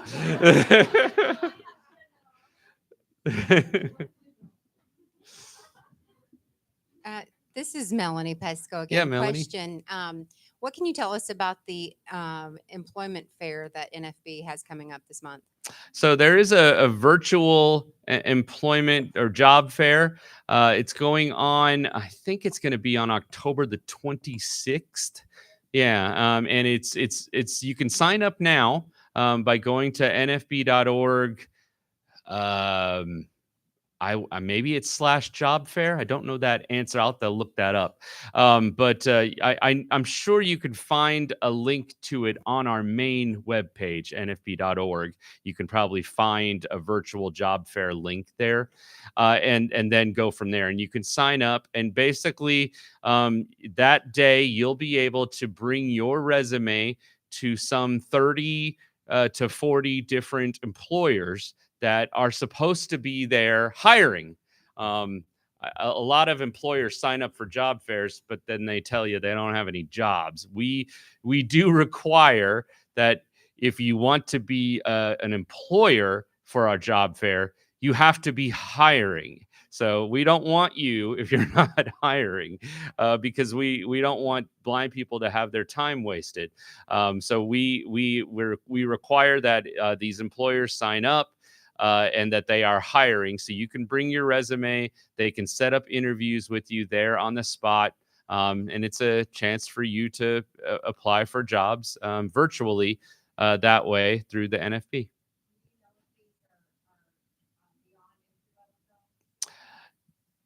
My understanding is yes. Yeah, sure.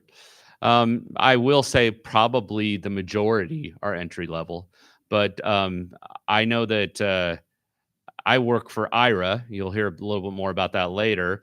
We have a job opening for a comptroller. That's definitely not entry level. You have to have certain requirements to be a comptroller, and we're looking for that. So, other questions? Okay, well, I think I've done my time, but I'll be here. I'll be around. I love to answer more questions and love to meet all of you. So please come by and say hello. Thank you so much. As some of you may have noticed, there's been a little movement happening up here in the front of the room as our Bell children are gathering with some of their parents to present. And I think we can have one more door prize while they get everything in place real quick.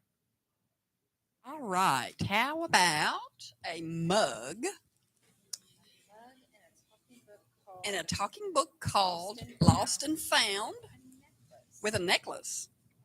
Now, the book is not called Lost and Found with a Necklace. It's called Lost and Found. Yeah. Okay. And then you're also going to get a necklace. And how about It's our obstacle course. Alan Shreb I didn't know. Tin King? Oh, No, Ellen, and just so you know, I actually, when table's people directly ask your behind you. last name, I just spell it. are you here, No, Alan? it's okay. I take it you are. All right.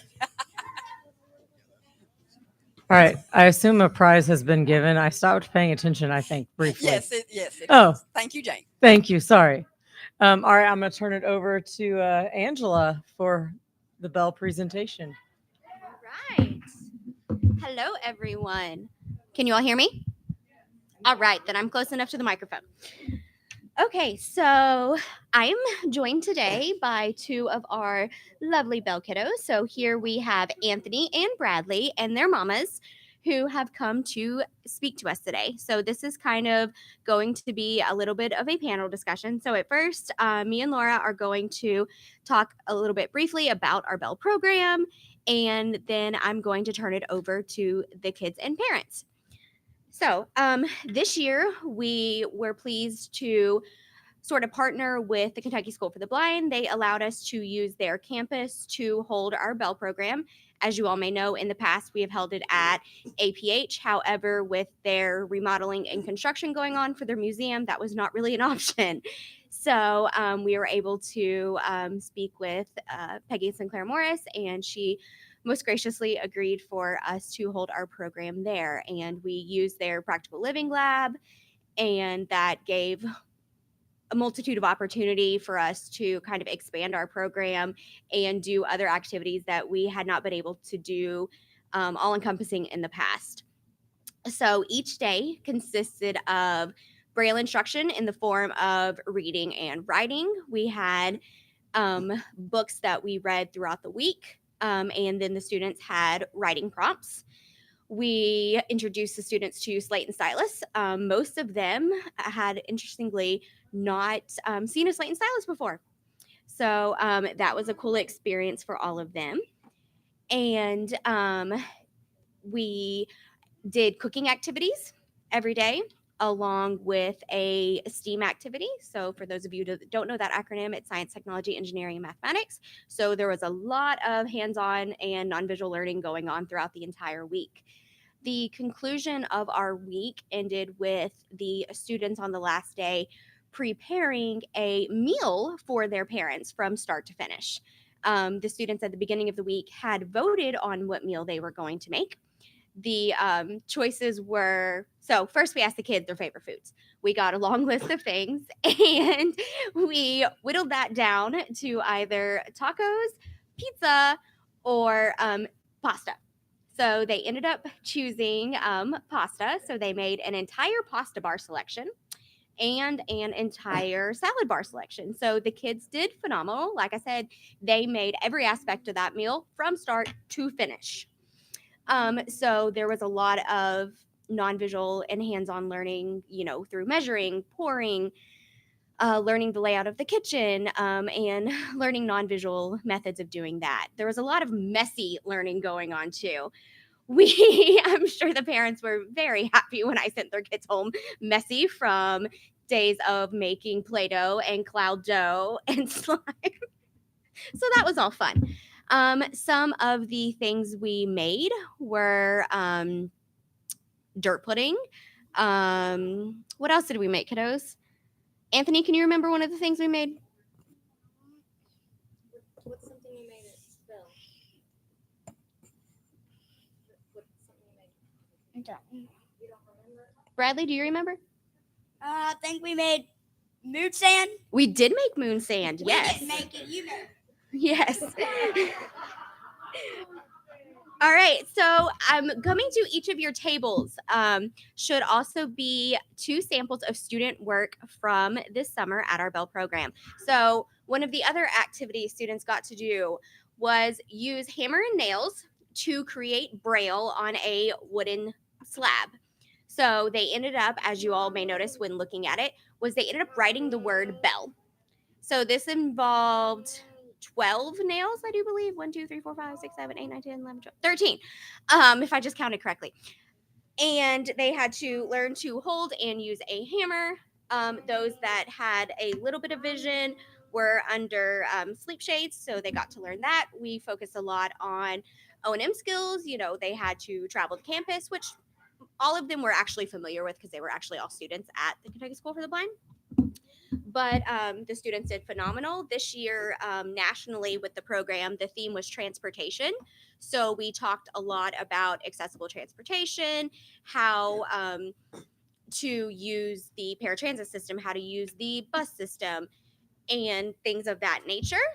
The students got to see firsthand a military Humvee, thanks to Mr. Phil Seif, who was gracious enough to bring one for the kids to explore. He literally took the battery out of it and let them climb all through it. It was super cool. He was very brave. Am I forgetting anything, Laura? I think you've covered it. Okay, sorry, that was rattled out really quickly. Let's go ahead and move on to our panel and ask our kiddos some questions and our parents. Give me 1 second. Let me pull up my questions.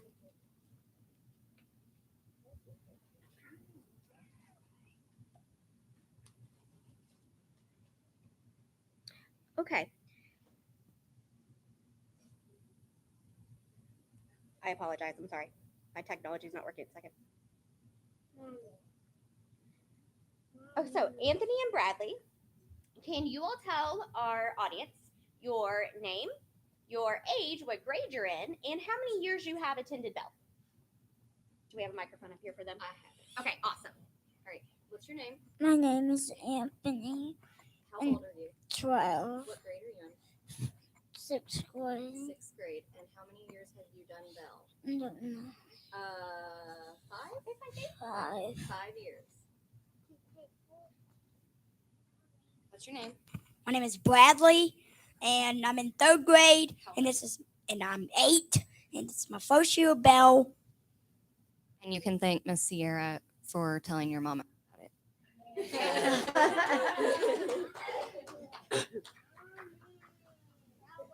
so my next question.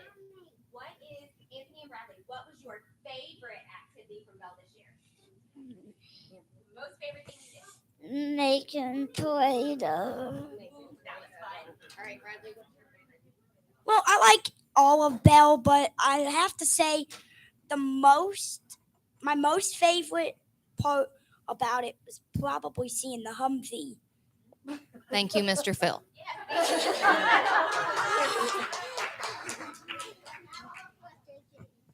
In just a second.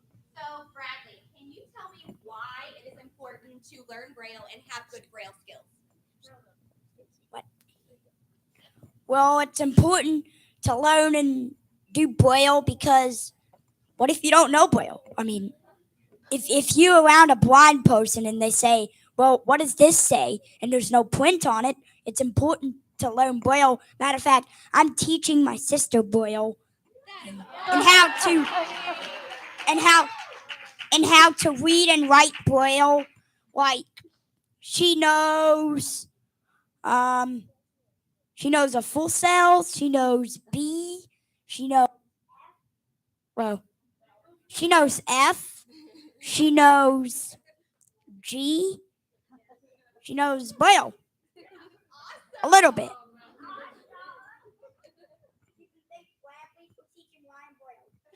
Thank you, Bradley. All right, our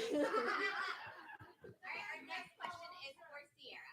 Sierra, Anthony has attended our Bell program for 5 years now.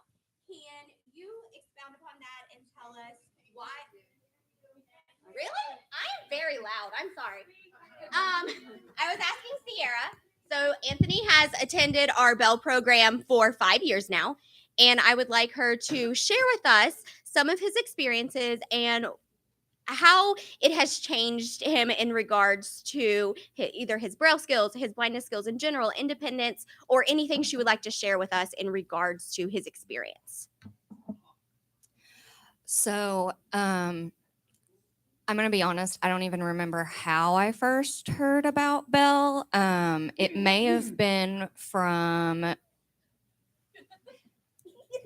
Miss Jane. Yeah, maybe. Maybe. But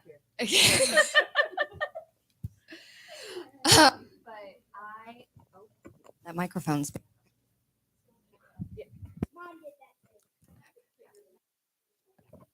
Can you hear me now? Okay, so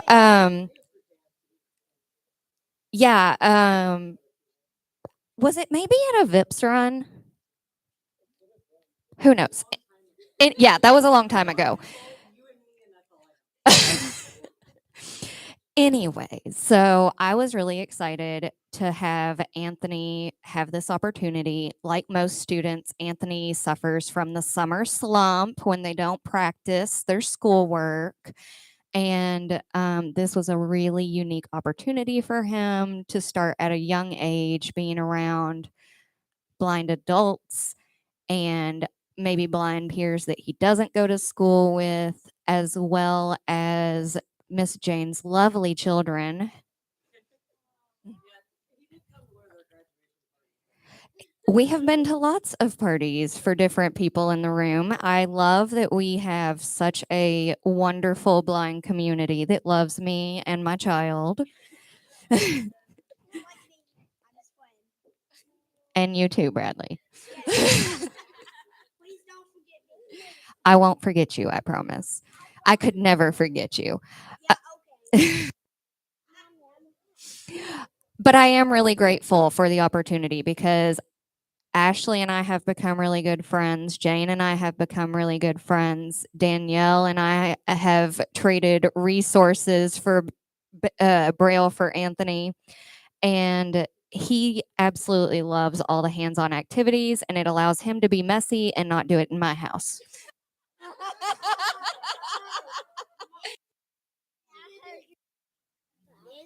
Yes, I was talking about you. I love you too, baby.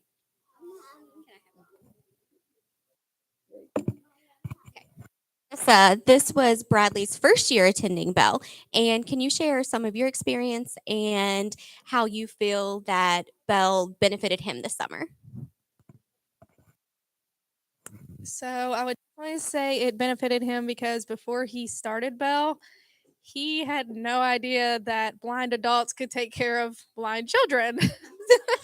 He was like, "What, Mom? I can't go to school with other blind adults taking care of me. How are we going to do everything?" So, We're just gonna have to bump into things. Um, Now I know. so it's definitely opened his eyes to a whole new world and mine as well. I actually learned about Belle from Sierra, and she introduced me. And like she said, I just love the fact that he can be around other blind adults and experience new things. And we're pretty grateful for that. I'm coming back. I'm coming back next year.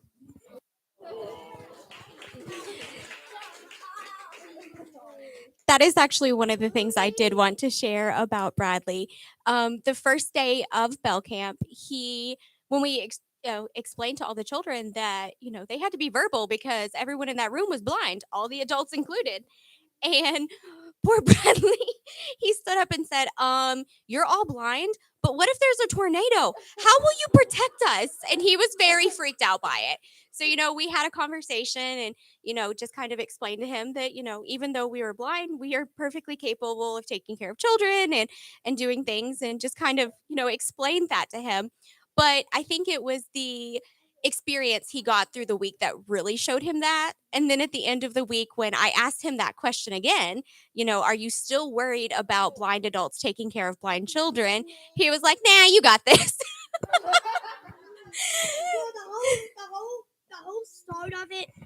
The whole start of it was from when Krishna was talking about fire drills. He said, "Well, there's going to be a fire drill today."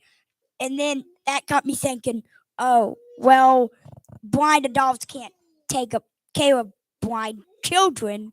So I think it was Miss Karen that talked to me about it. Yeah, it was Miss Karen that talked to me about it.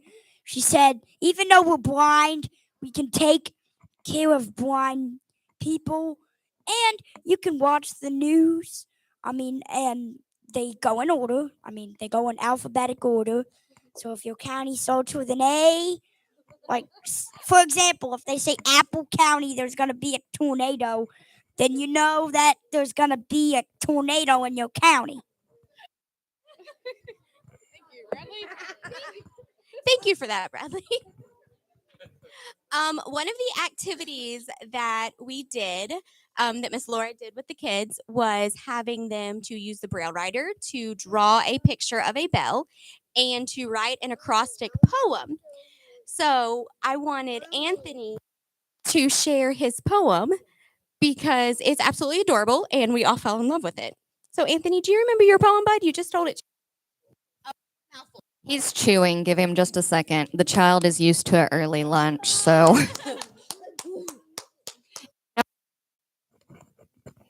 If no one remembers, KSP starts really early, so really early.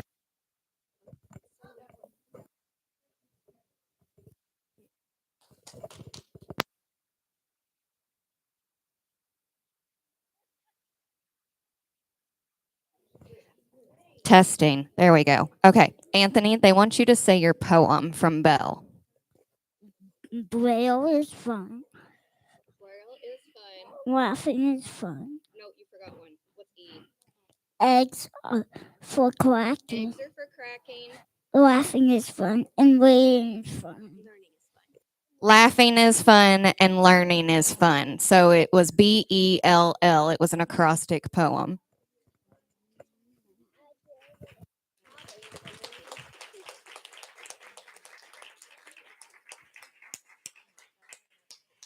Thank you, boys. Parents, would you recommend our Bell program to other parents of blind students? I think I can safely say yes, since I'm the one that got the other family involved. Definitely yes, and she recommended it. All right. Does the audience have any questions for our panel, real quick?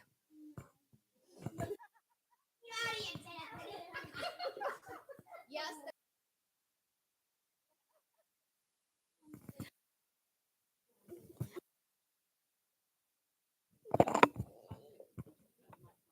I broke it.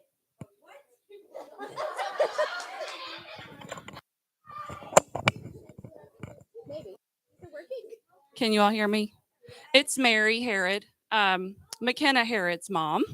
And I just want to say how much I appreciate when the bell first came to Louisville and was in APH. My daughter was in it. And it was during a time where she was transitioning and losing her vision quickly.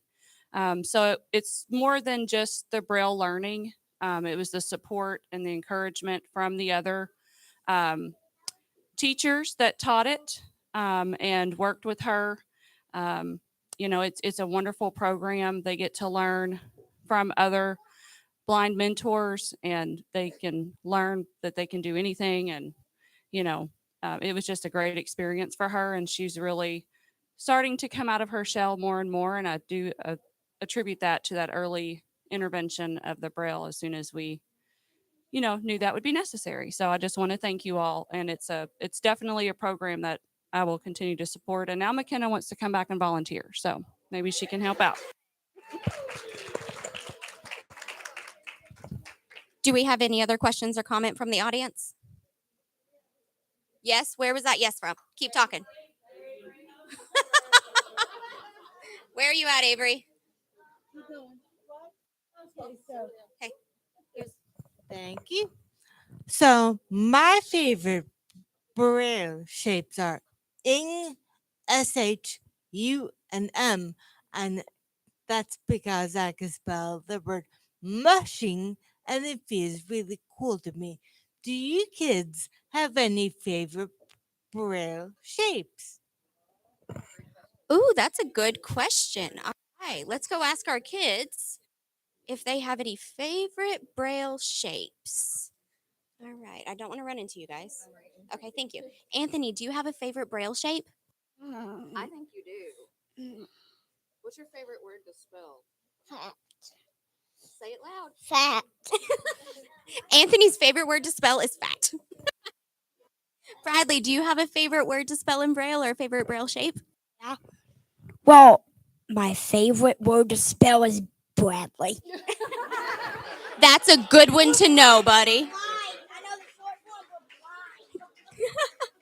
Good job. All right, as the coordinator, I just want to say a very special thank you to Laura Stevens, Kathy Jackson, Karen Main, Taryn Seif, who am I leaving out? Sandra Williams, Danielle Burton.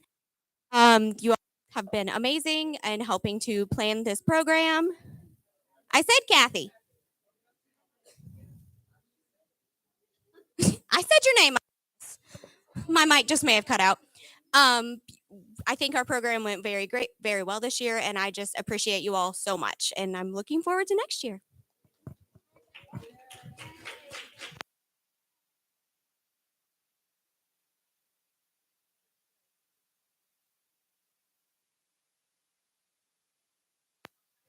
Should Do you have a final thought? Bradley has one, and then Todd has one. Okay, Bradley, what's your final thought? Oh, sorry. Yes. Can you hear me loud and clear? Yes, sir. My final thought is I just like the opportunity that Bell has for us to make things and travel and like touch new things. And I just like being around blind adults. It's fancy. I mean, I wish my mom was blind. And the and the last day I said, "Mom, do you have a child?" Then no, I hold on. I said, "Mom, do you know what blind means?" And she said, "Yes, because I have a blind child." And I said, Oh, All right, thank you, Bradley. you're welcome. And there's a bunch of toys and stuff in the back. All right, Todd, got a thought?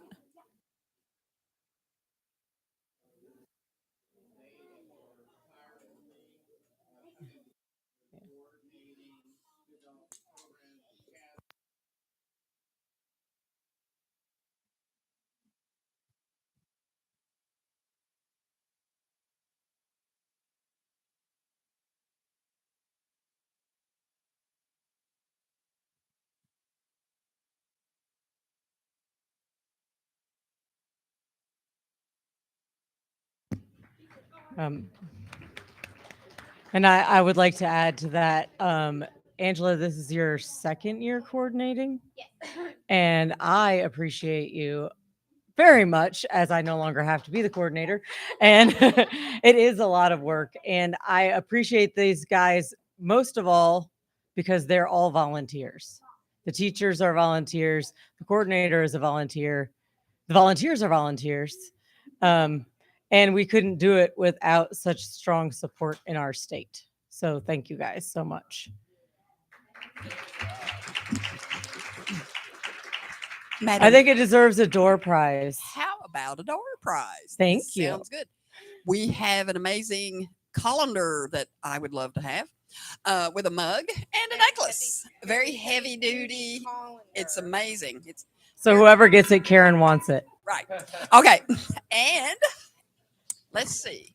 Can't read with my left hand. All right. It goes to Mary Jo Hackworth. Woo! So, Mary Jo, did y'all come here together? You better watch that colander because she's going to take it. How about one more? Can we do one more? We can do one We can more. do one more. Let's do one more. Okay. This time we have probably a mug. I don't know. What do we have? We have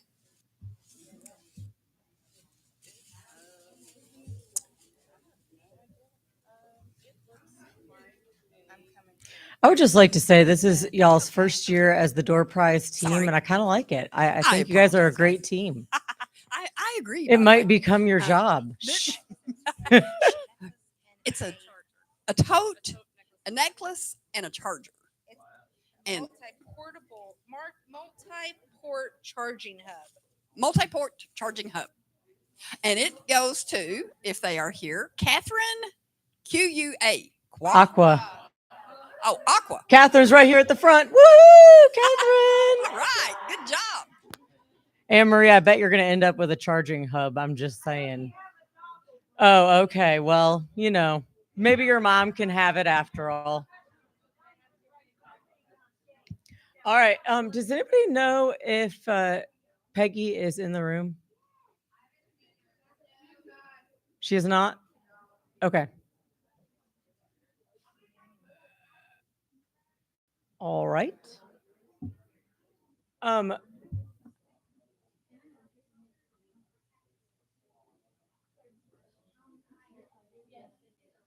All right, give us another door prize while I go talk to somebody in the audience to find out if it's okay if I make them talk right now.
Sorry, you all didn't get another door prize. I tried for you. Okay, so we have a presenter who was not available. So this is what we are going to do. We are going to adjourn a little bit early, and so everybody can stretch their legs and then meet back here for our interactive lunch at noon. How does that sound? All right, let's do it. Come back to this room for the lunch if you are a lunch participant.